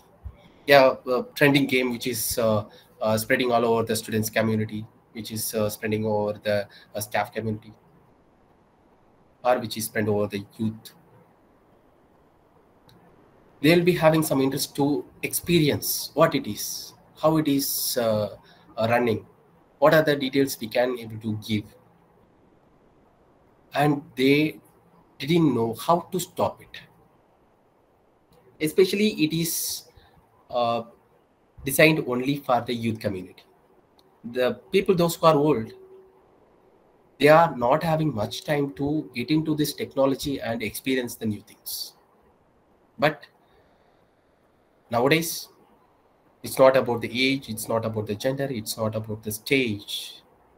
Everyone is using the technology. So it is very easy to affect the people, or it is very easy to target the people, those who having the curiosity of getting the knowledge about the new trends and the new games or new applications. So the APK files, these are very dangerous. If they are not meeting the basic guidelines of the services which is provided by the operating system, they will not be able to publish their application to the Google Play services. How to identify it? How to identify whether it is a safe or not? If the particular application is not available in your Play Store, it is not safe. That's all. If the application is available in your Play Store, it is also not safe. You have to read the data safety instructions clearly before you are installing the same application in your phones or tablets. They clearly mentioned that we are going to collect this kind of information from your side, and also we are going to share this kind of information to the third parties. So before installing each and every application, you should have in your mind whether it is needed for my phone or my tablet. If it is very much needed, how they are doing their process, how they are collecting my information. Will they share my information to the third parties? If it is safe, means you can use it. This is the main reason for the data breaches. And also, if you are using your mail ID or your social identities in the public systems and forgot to log out your account in that particular system, it is also leading us to go for the data breaches. If you used your Gmail account in public system and you forgot to log out, or if any electrical problems in your site, means if the system is shut down automatically, or if the electric power is gone, after getting the power, if the system is switched on, a new person is going to operate the particular system, and if he is going to access Gmail, means your account is open automatically into the system. And also, if it is a genuine person, he is going to log out your mail ID first, then he is going to use the same system for his need. But the person is not in a good mindset, or he's having the curiosity of knowing the personal information from your mail ID. He's going to search for the Google Photos, he's going to search for the Google Drive, and also the mailboxes, and also the chat lists. If he is a person, he's against your policies, means he's going to share some unwanted message to your friends, your families, your higher authorities, and also they are going to steal some information from your Google Drive also. If you are having the habit of taking the backup with the use of Google Photos, it can also be displayed to the particular person who is using your Gmail. Because Google Photos, Google Drive are the Google products, right? It is a Google ecosystem we are using now for the Android users only. So the Google ecosystem, if you are using, if the person can able to access your Gmail, he can able to access your Google contacts, he can able to access your Google Calendar, he can able to access the Google Drive, he can able to access Google Photos. He can able to do each and everything which is available in your Google ecosystem. So that it is necessary to know whether I want to use my personal account in the public systems or not. If it is necessary, we have to log out it clearly. And also we have to keep in mind, if you are using Google Chrome, means if you are using Google Chrome in the initial stage and you are going to log in with your own credentials or your personal credentials, it is going to act as a primary account in your account system. Then only you can able to check your mails. It is going to create a user for the Google Chrome first. In that Google Chrome, if you are using your credentials to log in into the some social medias like Facebook, Instagram, or LinkedIn, if the Google Chrome is asking you to save the password, the browser is going to catch the password and it is going to save inside the particular browser only. If you didn't know about that, you just log out your account simply, and then you just ignore all the details in that particular system. You gone away means if the next person is going to access the system, he can able to get the saved passwords, get your saved passwords with the help of the Google browser. That means Google Chrome. He can able to get all the saved passwords. So it is necessary to log out your mailbox first, then the account center second. Otherwise, any of the credentials you already saved in your PC, that same account was used in the public systems. Each and every details which belongs to your account, it will be synchronized automatically to the public system also. So the person who is going to access the particular system, he can able to have all the necessary details of your social identities, your financial details, or anything. Your net banking password, your social identities, that means usernames and passwords, your Gmail ID passwords. They can able to access each and every detail. So it is necessary to concentrate that we have to decide first whether it is a right time to log in my personal account to the public systems. If it is necessary, means you can go for that. But after completing your work, you just sign out your mailbox, as well as you have to remove your account from the account center. So the most famous cyber attacks. First one is attack performed through the WhatsApp. How they are using the WhatsApp for the cyber attacks. In WhatsApp, you may receive so many links, like if it is a Amazon Great Indian Festival sale, you may receive some of the links like, yeah, it's Amazon Great Indian Festival sale. It's offer for you. We already opened the ground for you. It's opened for UN, exclusive UN only. You can able to have the same access, earlier access, so that you just go to this link and you have to enter your credentials, then you can go for the shopping. That link was the malicious link. And also some other links like, you just spin this wheel and win the prize. You click on that link. You may receive some of the web page like the spinning wheel. You just touch over the spinning wheel. It is going to show like you won the Android TV or you won the iPhone. If you want to claim that amount, or you want to claim that particular one product, you have to fill this form, or you have to send this link to 3 person or 3 groups. Already they collected your information, and you are leading the same link to collect so many information to the hacker. So that you have to concentrate. No other companies are giving you the early access. No other companies are giving you the iPhone with the price of 2 rupees. and also some other recent trending attacks. Trending attacks means you may receive some other video calls with the face of your own friend or your own family members. They will be telling like, I'm on emergency, I'm not able to access my smartphone right now, so it's on another one person's phone. I just asked the permission to access his phone, so please share 2,000 or 10,000 or 1 lakh amount to this account, otherwise I will not be able to come to home. These kind of video calls also you may receive in your future days. Please don't panic. You just cut the call and call the person in person. You just call the person directly with the phone number what you are having. Then ask whether the situation is worst or it is okay. If it is worst, means you just contact the cyber cell first. Our government of Tamil Nadu and the police department, they already developed one Android applications, which is called Kaval app. Kaval Nanban app, I think so.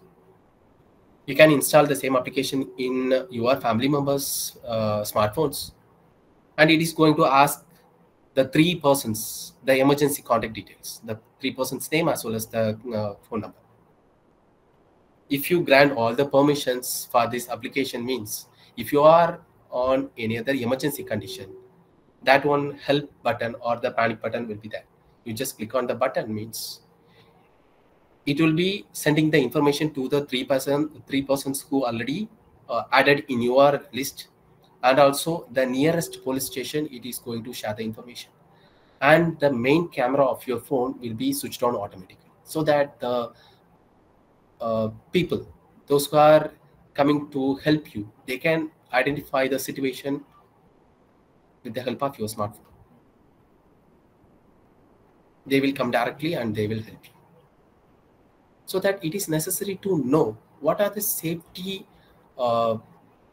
things already designed from the governmental side. These are the necessary things they can able to keep. But the main thing is the self-awareness. So we have to know, we have to keep it in our mind that no other companies are giving you the giveaways like the iPhone for 2 rupees or washing machine for 2 rupees, or the Amazon Great Indian Festival sale or the Republic sale for the alliances. No other companies are giving you the offer. These are the malicious things. These are dangerous, very much dangerous. The next one is over the calls and text messages. We already discussed it with the concept of wishing and smishing. Wishing means through voice calls and smishing means through the text messages. And the third one is the lottery mails. Lottery mails we already discussed. The promotion or wishes through the links. Yes, you touch this link to get the wishes from your friend. Touch this link to get the wishes from your company. Touch this link to get the wishes from your boss. These kind of links are also the malicious one. If you accidentally click on that particular link, means it will be showing some greeting messages to you according to the current festival. But you don't know what it is, how it is stealing your information, or how it is spying around you. So that it is also necessary that any other wishing links from the third parties or from your friends with the name of your friends also, it is not necessary to click on that particular link. And the fifth one is banking frauds. Yes, banking frauds are very much common in this digital world, the cyber world. As I said earlier, the first one, which was my experience, it is also the banking frauds.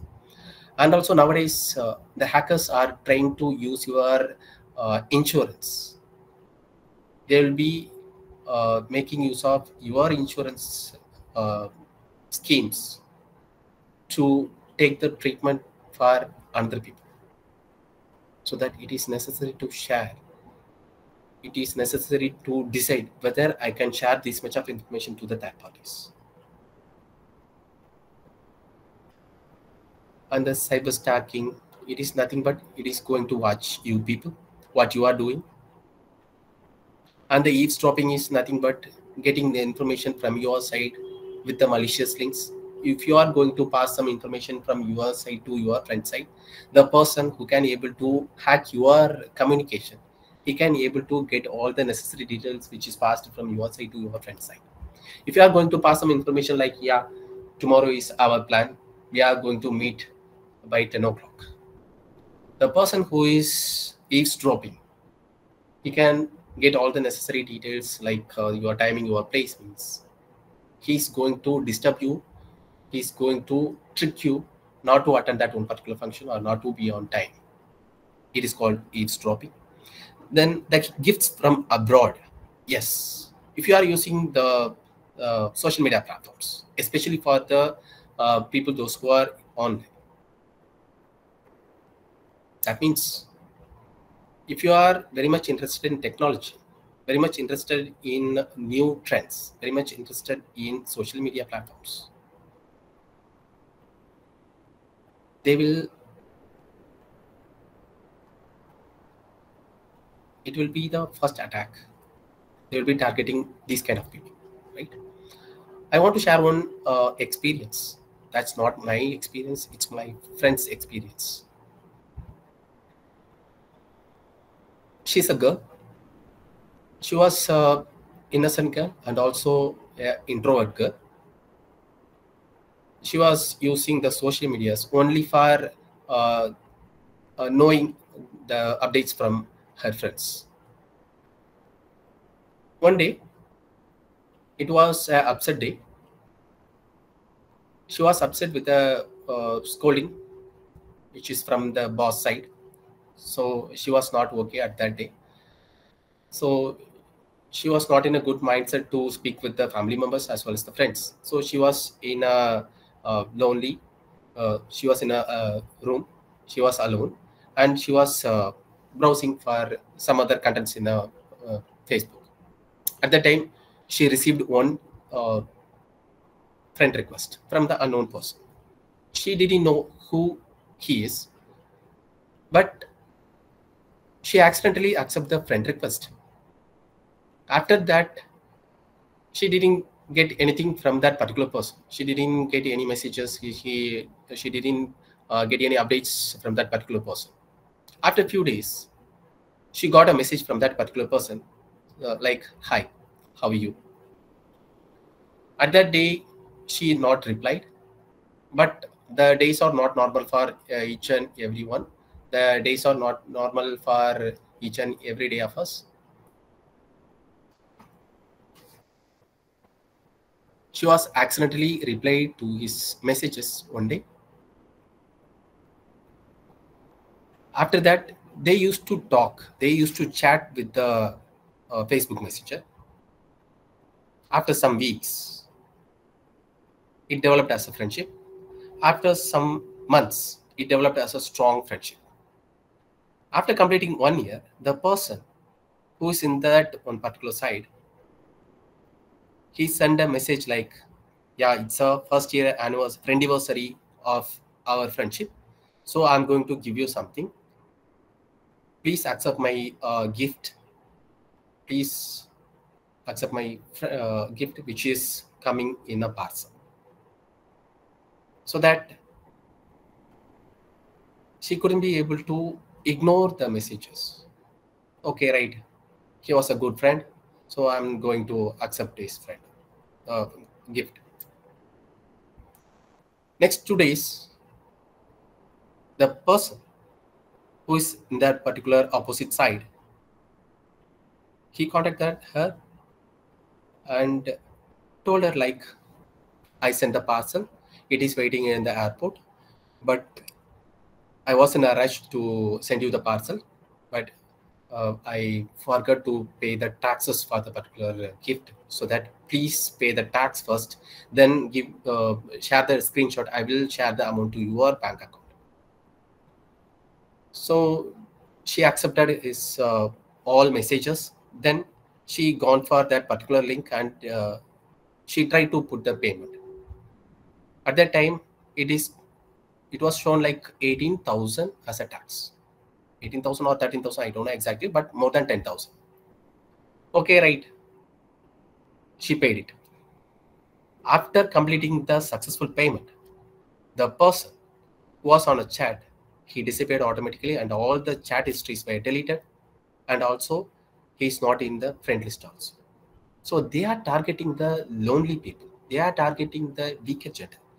Not about the gender equal weakness, but they are concentrating on the lonely people, those who are used to use the social media platforms for their daily routine lifestyle. So that please don't accept any friend request from the unknown person. Don't accept any follow request in Instagram. Please keep your account safe. Please keep your account as a private. Then only we can avoid these kind of idiots. Otherwise, we lost our money, we lost our reputation. So it is necessary to avoid the unknown person. You have to decide whether he's a known person to me or not. If I accepted his friend request or her friend request, what they will do, you just think of it first, then you can decide. Then the next one is unknown friends from social media. Yes, okay, we already discussed. It is coming under the same category, gifts from abroad and unknown friends from the social media. The trending governmental digital schemes. In the earliest days, we would have the scheme of linking our Aadhaar number with the electricity. At that time, if you are Tamil Nadu people, if you are living in Tamil Nadu, you may have had so many scams related to this scheme. One famous actor's brother who lost 30,000 in a same link, which is used for linking the Aadhaar number with EB. So if the government is announcing something to the public, the hackers are very much eager to know what it is, and they are keeping their weapons ready for getting all the necessary details from our side or getting the money from our side. So that we have to keep in your mind that the links are dangerous. That's all. Right? Then the crucial role of human in cyber security. The strong passwords are necessary. How to form a strong password?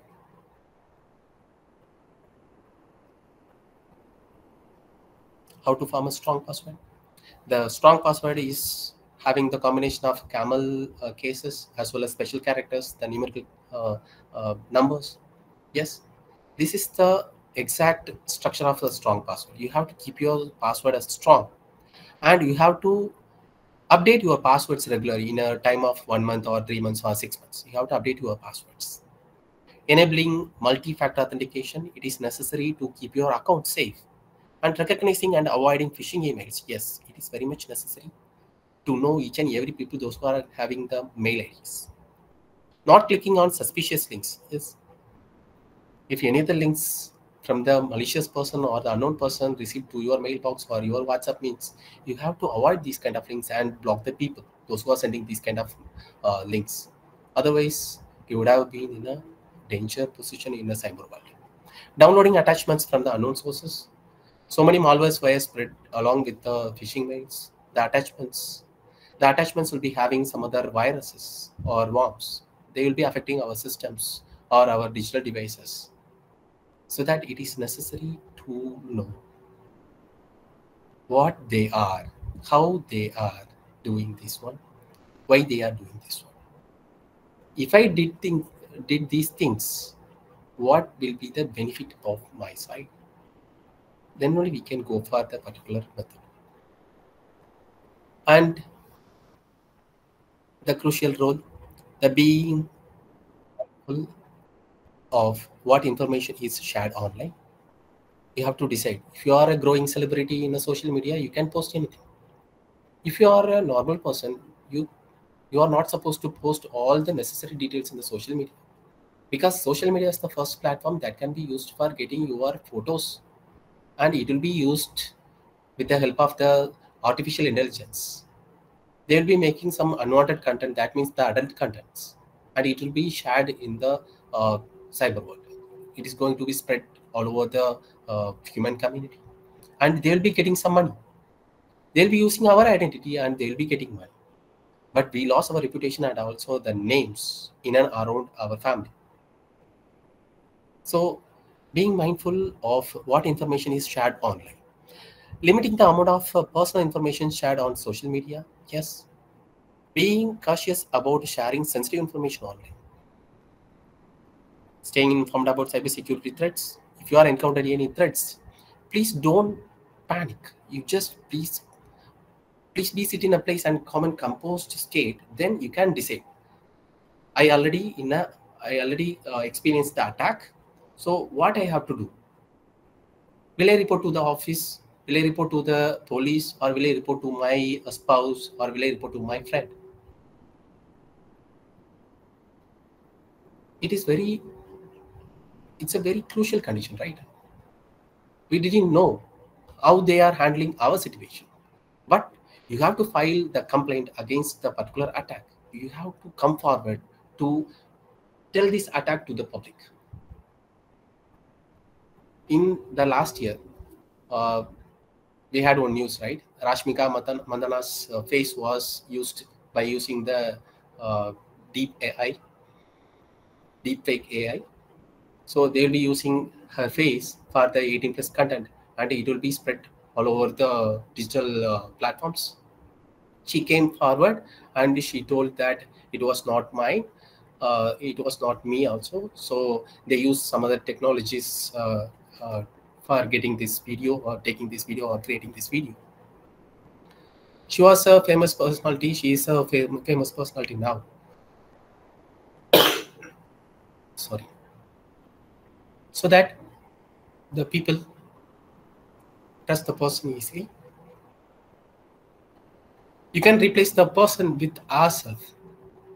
Will the society accept us? Definitely not. They will not accept us. So it is necessary to know that technology is first, then the consequences next.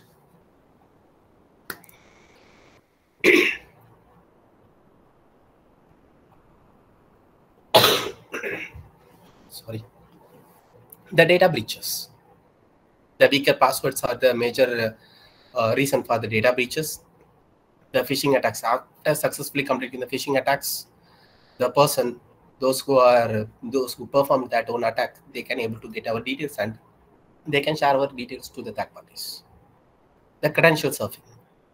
The person who is having the curiosity of getting the credentials in the public systems, they can also able to access this particular account related to that username and password.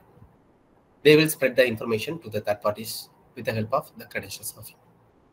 The malicious software, that means the malware. Malwares are also used for getting the information from the personal devices like our phones, our tablets, or our PCs. The human errors, spywares. Human errors are nothing but it is already we discussed, right? If we forget to log out our social identities or our mailboxes in the public systems, these are the human errors. The spywares are nothing but the APK files we already discussed, right? The APK files were downloaded from the help of the Google web browser or Google search engine. The person who modified that one APK file, it will be acting like the spyware. So spyware is automatically downloaded and installed in your phone with the help of your permissions. You are the person you downloaded from the malicious site. Example, if you are using the Spotify application for the modified APK, for getting the seamless experience, so that means the ad-free experience means it is also the modified applications. You keep in mind, it is also very much dangerous. While using that application, your front camera as well as your back camera, your microphones, your GPS condition, each and everything will be under the control of that particular person who modified this application. If any of the person who used your phones for installing the new applications, for getting the OTPs or installing the new applications means, you just please avoid and you just please uninstall the application completely from your phone.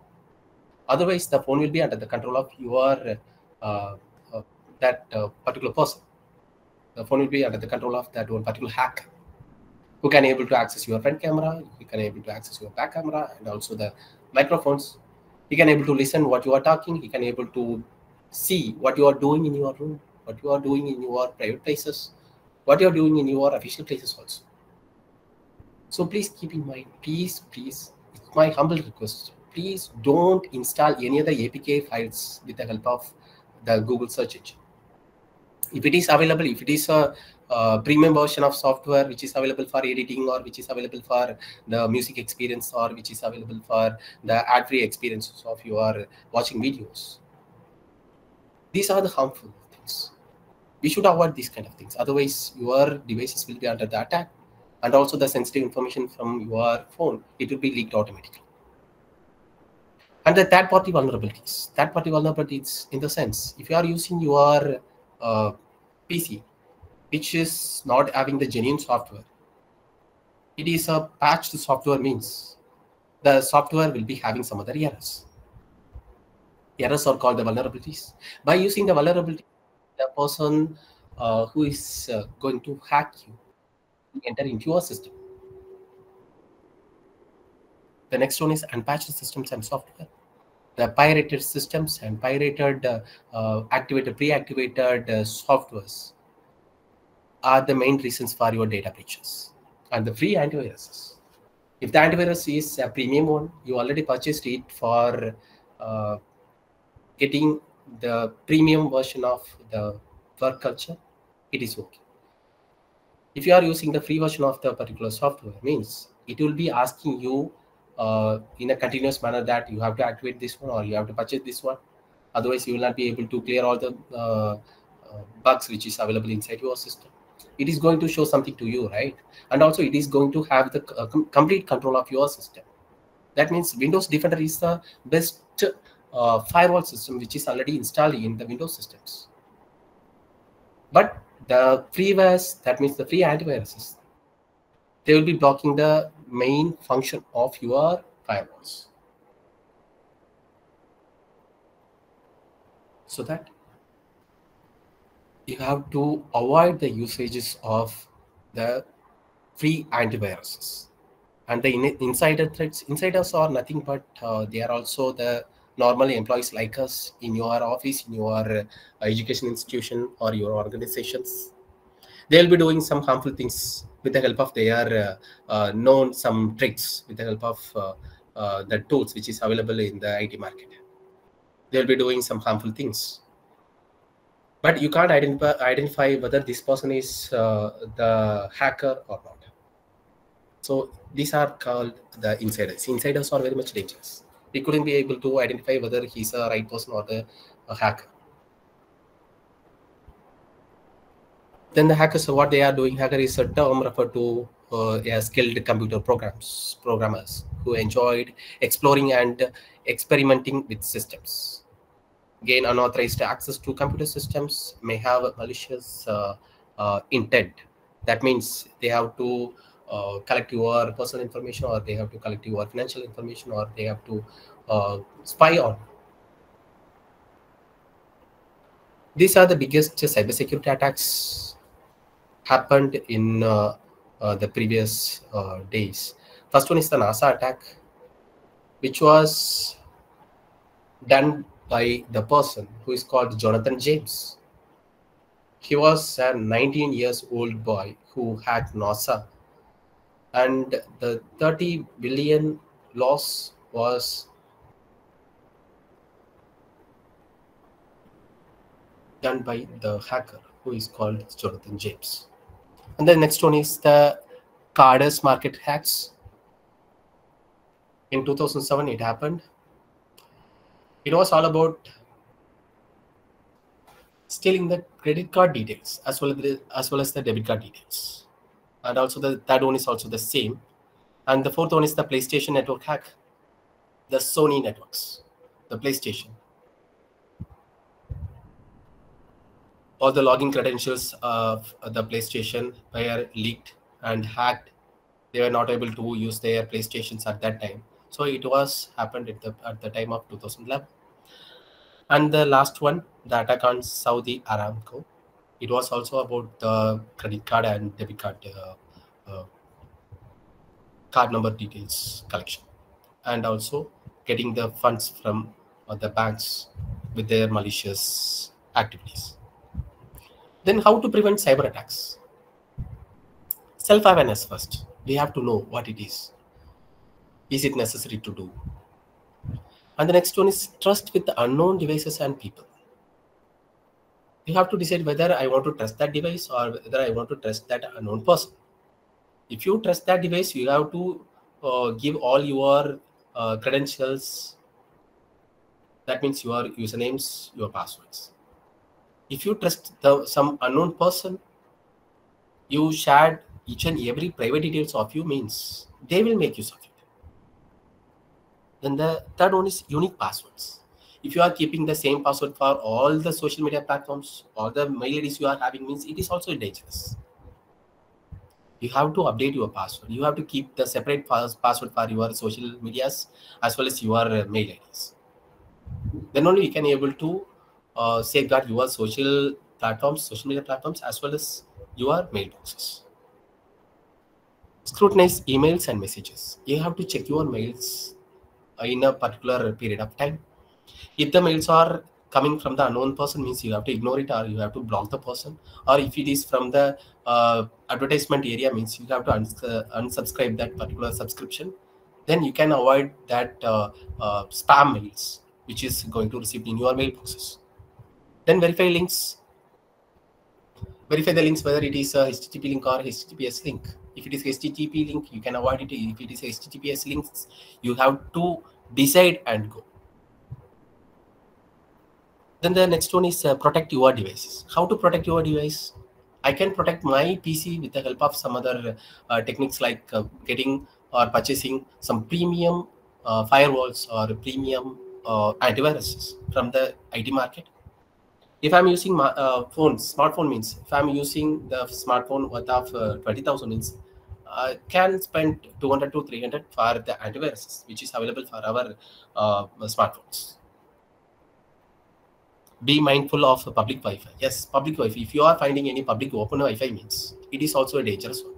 You can able to browse, you can able to download so many things, but while connecting that one particular network, the person who is the owner of that particular Wi-Fi network, he can able to access all the details. He can download all the necessary details which is available in your devices. So please be mindful of public Wi-Fi. Be alert for juice jacking. Juice jacking is nothing but the public charging stations. If you are going to use your USB cables for getting your phone or your personal devices charged, means it is also a dangerous one. They can able to leak, they can able to access all the personal data which is available in our device through the data cable. So what we can do to avoid these kind of attacks? If it is a juice jacking, means we can carry a power bank instead of that cable. If you are carrying your USB cable, then you can have your charging adapter also. It may be 100 to 150 grams weight. That's fine. You can carry it. Otherwise, your data will be leaked and it will be modified and it may be shared to you also.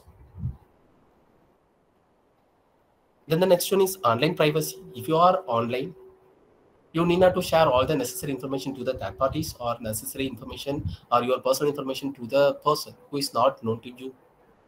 If he is a normal person, it may be a bot also.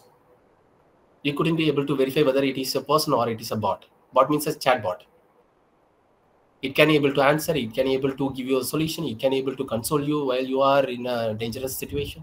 If you are in a sad situation, it is okay. Why you are sharing your personal information to the third parties? Why you are sharing the personal information to the third people? So you have to decide, is the necessary things or need to be shared to the third party or third persons? Recognize and report. If you encountered any of the cyber attacks, means you have to recognize it first. After verifying it, you have to report it to the higher authorities. If it is a cybercrime cells, yes, you have to report it.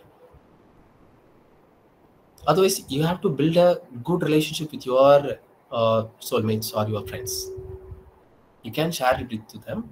They will give you the complete solution, or they will guide you to go for the complete solution. Last one is the empowerment. Yes, we have to get so many things. We have to develop so many things in the field of cybersecurity. You have to know what it is. You have to know how to avoid this one, how to avoid the cyber attacks, how to avoid these kind of morphings. You have to learn it a lot. Already we know 24% of women's were included in the field of cybersecurity. Rest of the percentage were the men.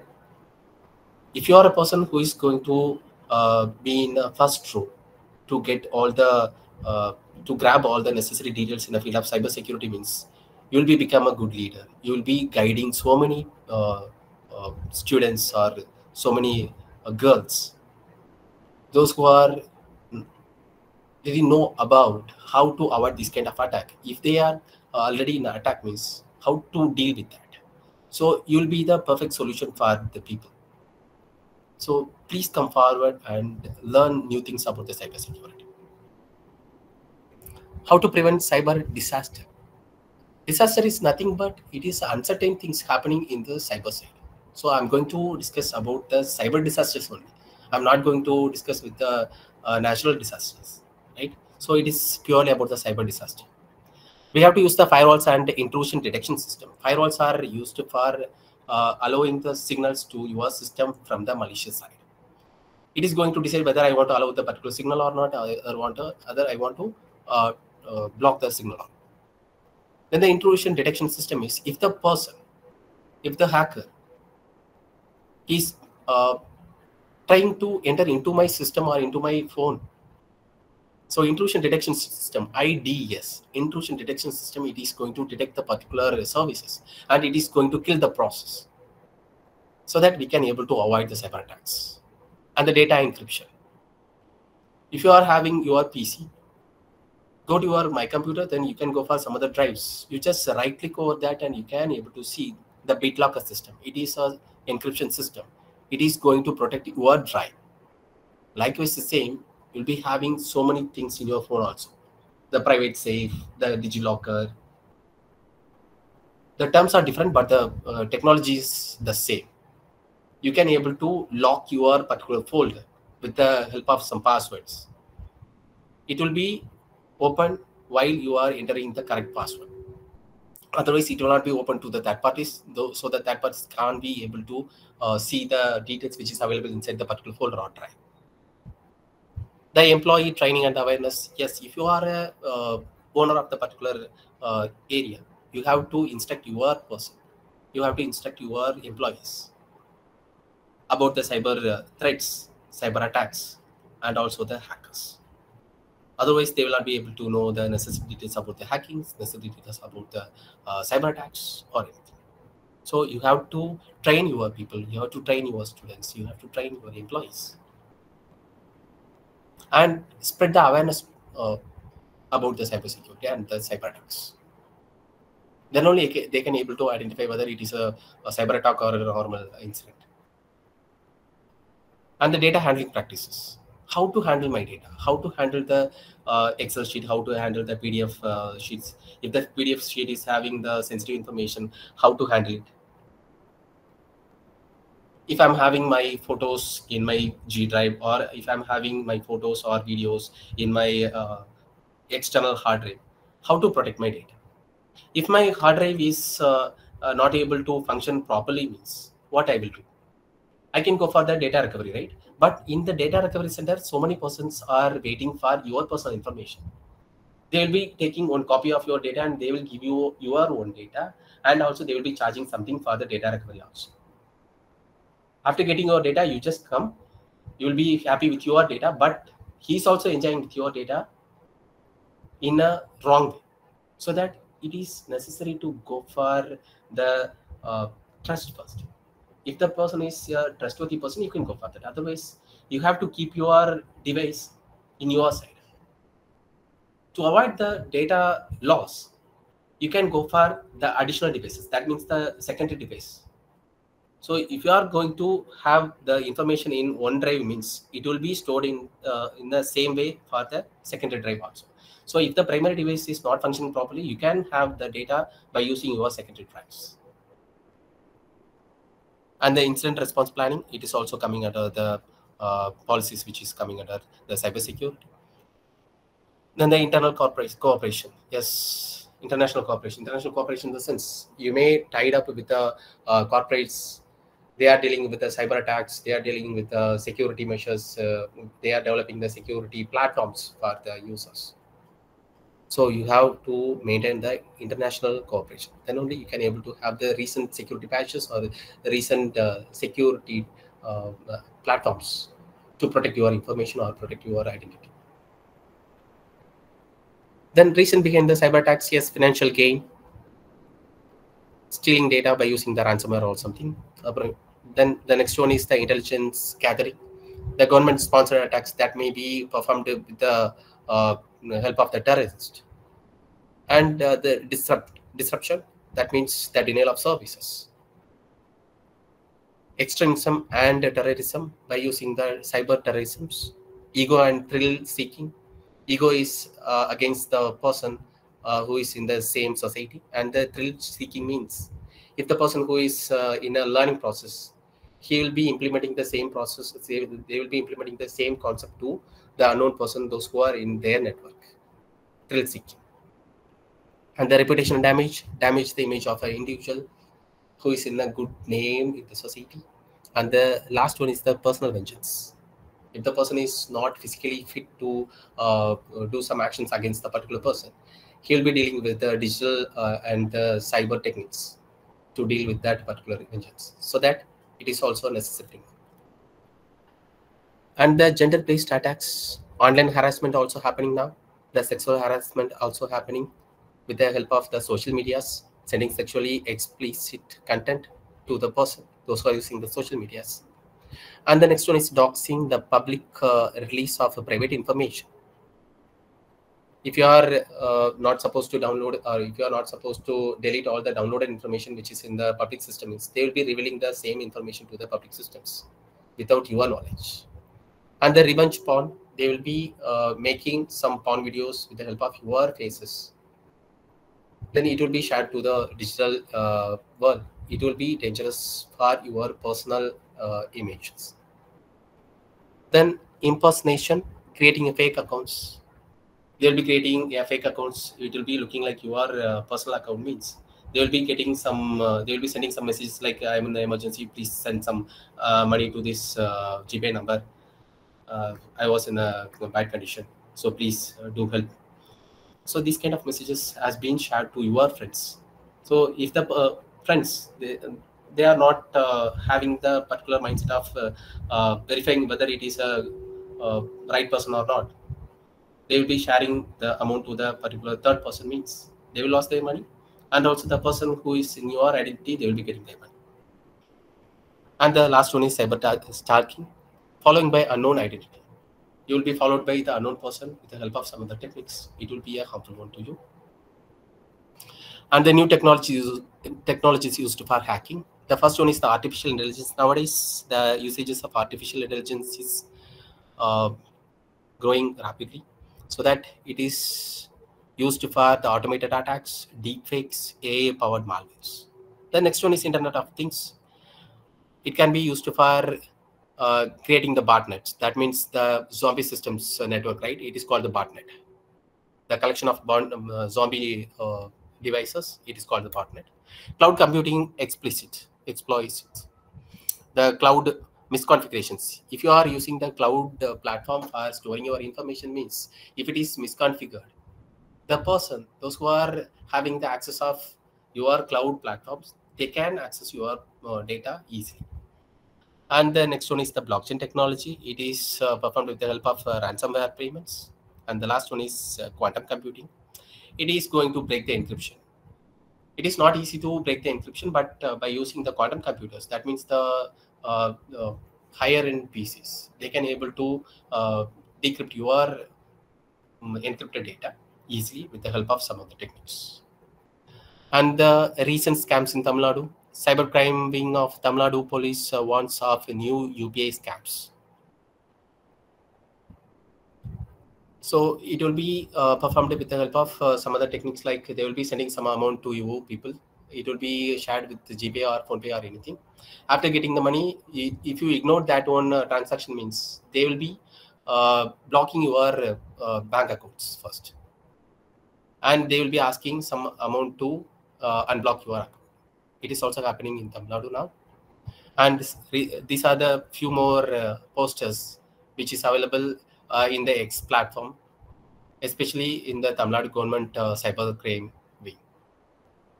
It is going to show like digital arrest. What is digital arrest means? They will be sending some emails like we are from the Deputy Commissioner of Cybercrime site.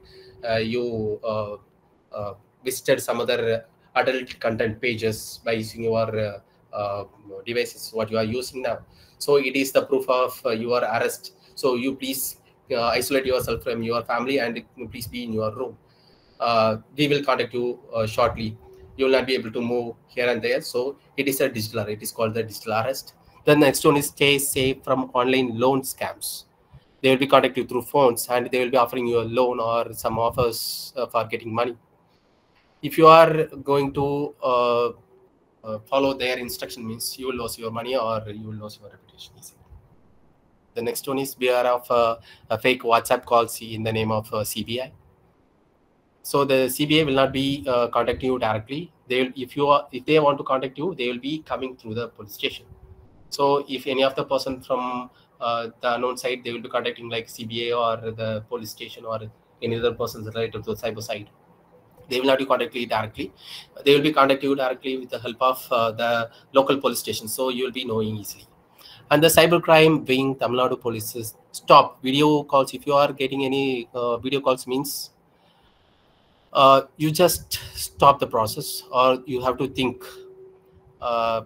If you are having some issues in the digital arrest, means you have to think. Then take actions. If they told like you did some crime related to the cyber side, so we are going to arrest you, means you have to take action first. You have to report it to the local police station first. It is the first thing. Right? Then cybercrime wing, Tamil Nadu police, beware of fake abroad job offers. It will be targeting on the students community. It's not about the gender. It will be about the students community. Those who are having the interest for going abroad, means it will be targeting those kind of people only. And the next one, I already told you, right? The digital arrest. It is like this only. And the mobile security, how to protect your mobile phones. Downloading apps from the trusted source like the Google Play Store applications. Keeping your devices and application updated with the latest security patches. Using strong unique password for all accounts. Enabling two-factor authentication whenever possible. Being cautious of suspicious links, emails, and messages. Using a reputable antivirus and anti-malware application. Being mindful of public Wi-Fi networks and using a VPN when necessary. These are the basic steps to keep your phone safe. And the intrusion detection system and the intrusion prevention system are the two systems are predominantly helpful for getting the solutions from the cyber attacks. And the firewalls are the best solution. If you update your firewalls in a regular basis, means you will not be getting any viruses or worms inside your computer. So firewalls are the first tools. It may be in a different forms. So software firewalls also there, and also hardware firewalls also there. Software firewalls are used in your personal devices, and the hardware firewalls are a dedicated device which is installed in a network. And the security information and the event management. It is going to collect and analyze security logs from the various sources. It is going to access all the logs. So it can be identify who all the persons are trying to enter into the network. If they are a trusted person, they will allow it. Otherwise, they will block the person. And the endpoint detection and response, EDR. It provides the visibility to endpoint activity like laptops and workstations to detect and respond to the threats. And the next one is threat intelligence platform. It is going to collect and analyze threat intelligence from the various sources to identify emerging threats. And the vulnerability scanning and also the penetration testing. These are the techniques that can be used for getting the details about the particular hacking, or gathering the basic information about the particular device or the person. And the cybersecurity monitoring, the key considerations: define objectives, clearly define the goal of your monitoring, what you are doing that, and the risk assessment. What are the risks? If you are having any errors in your device, that means your phones or your laptops or your PCs, means if you know it is already a pirated version of the OS, you are going to take the risk. If you are using the modified APKs and it is downloaded from the unknown, untrusted platforms, means it is also a risk. So you have to concentrate on the risk first. If it is necessary, means you can go for that. Otherwise, you have to avoid it. Choose the right tools. Select the tools that align with your objectives, budget, and the technical capabilities. Otherwise, you will not be able to do the precautionary methods for avoiding the cyber attacks. The train staff, educate staff on how to recognize and report suspicious activity. And the last one is regular reviews. Regularly review and update your monitoring system to adapt to evolving threats. So I'm going to give the conclusion. Before that, I'm going to show the demonstration that I'm going to stop the sharing first. Then I will be sharing my another on screen.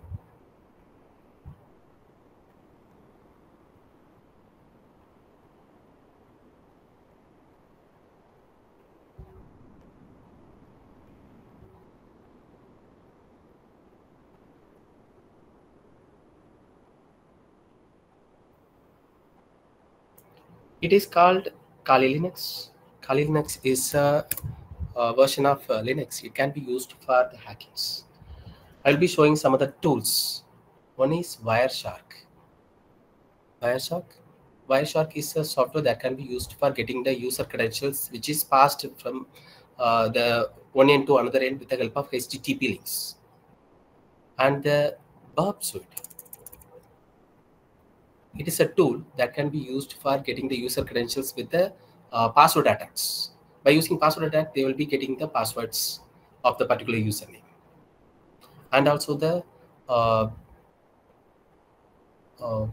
some other phishing tools. Zfisher. Zfisher is not showing in my screen because it is having some security issues, so that I am not going to show it to you people. So Zfisher is a tool that can be used for performing the phishing attacks.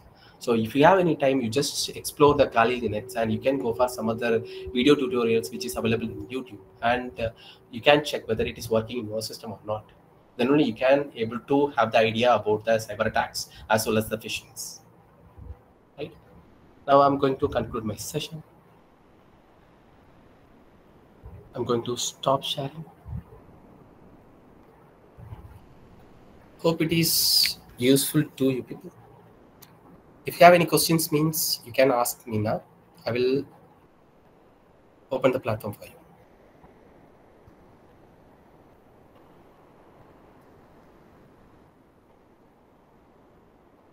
Any other questions?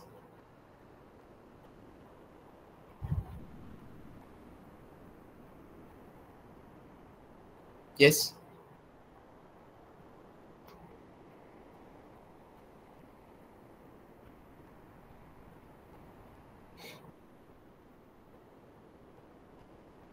Hello, good evening, sir. Hello, am I audible? Yes, ma'am. Yes, ma'am. Hello, good evening. I'm Rashmi Deshpande from Cummins Engineering College for Women, Nagpur. And very wonderful session.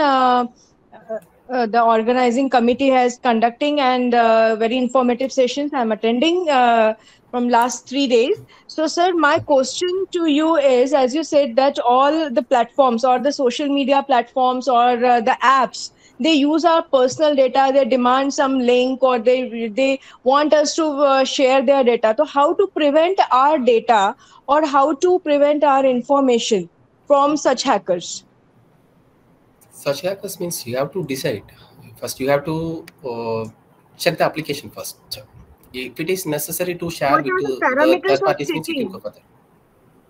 As you said that, sir, Google, if you use your Google Drive or Google Photos, anyone can access our Google Photos. Correct, sir? So, Yes. how to prevent such activity? How to? You can check. Yeah, you can check Yes. it with the help of your phone also. You just go to the settings, then go to Google. Yes. Yeah. There are many such kind of information is spreading over through reels, that how to prevent your data not sharing this, and switching off some activities, switching off some buttons in go to settings, Yes. and do switch off certain. So this will help at certain level. Yes, ma'am. It will help. Before that, you have to know what are the applications are continuously accessing your Google accounts. You just go to your Google account, then you can go for the connected apps. You can able to see what are the applications are connected to your Google account. If you are still have any other access, means you can grant the access. Otherwise, you have to remove the access. Otherwise, they will be accessing your files continuously. Yes.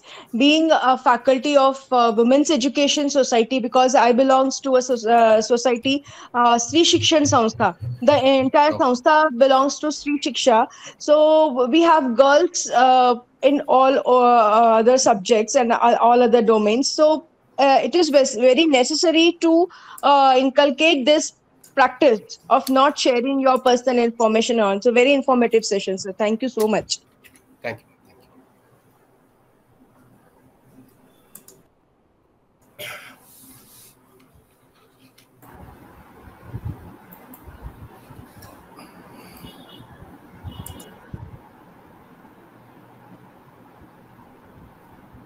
A big thank you to you, sir, for sharing your valuable expertise and for the useful tips. Today's session was fully packed with information and exhaustive. Thank you very much, sir, for your time and for your knowledge. Now, I humbly request everybody to switch on the camera so that we can take a picture with sir.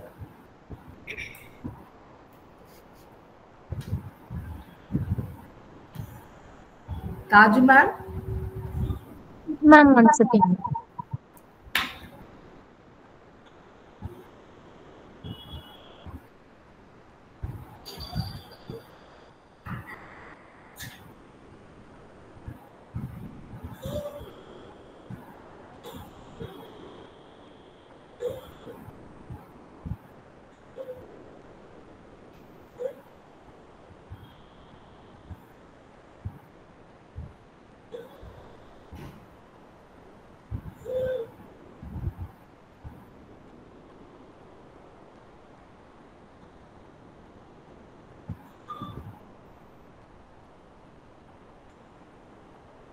Yes, ma'am, it's done.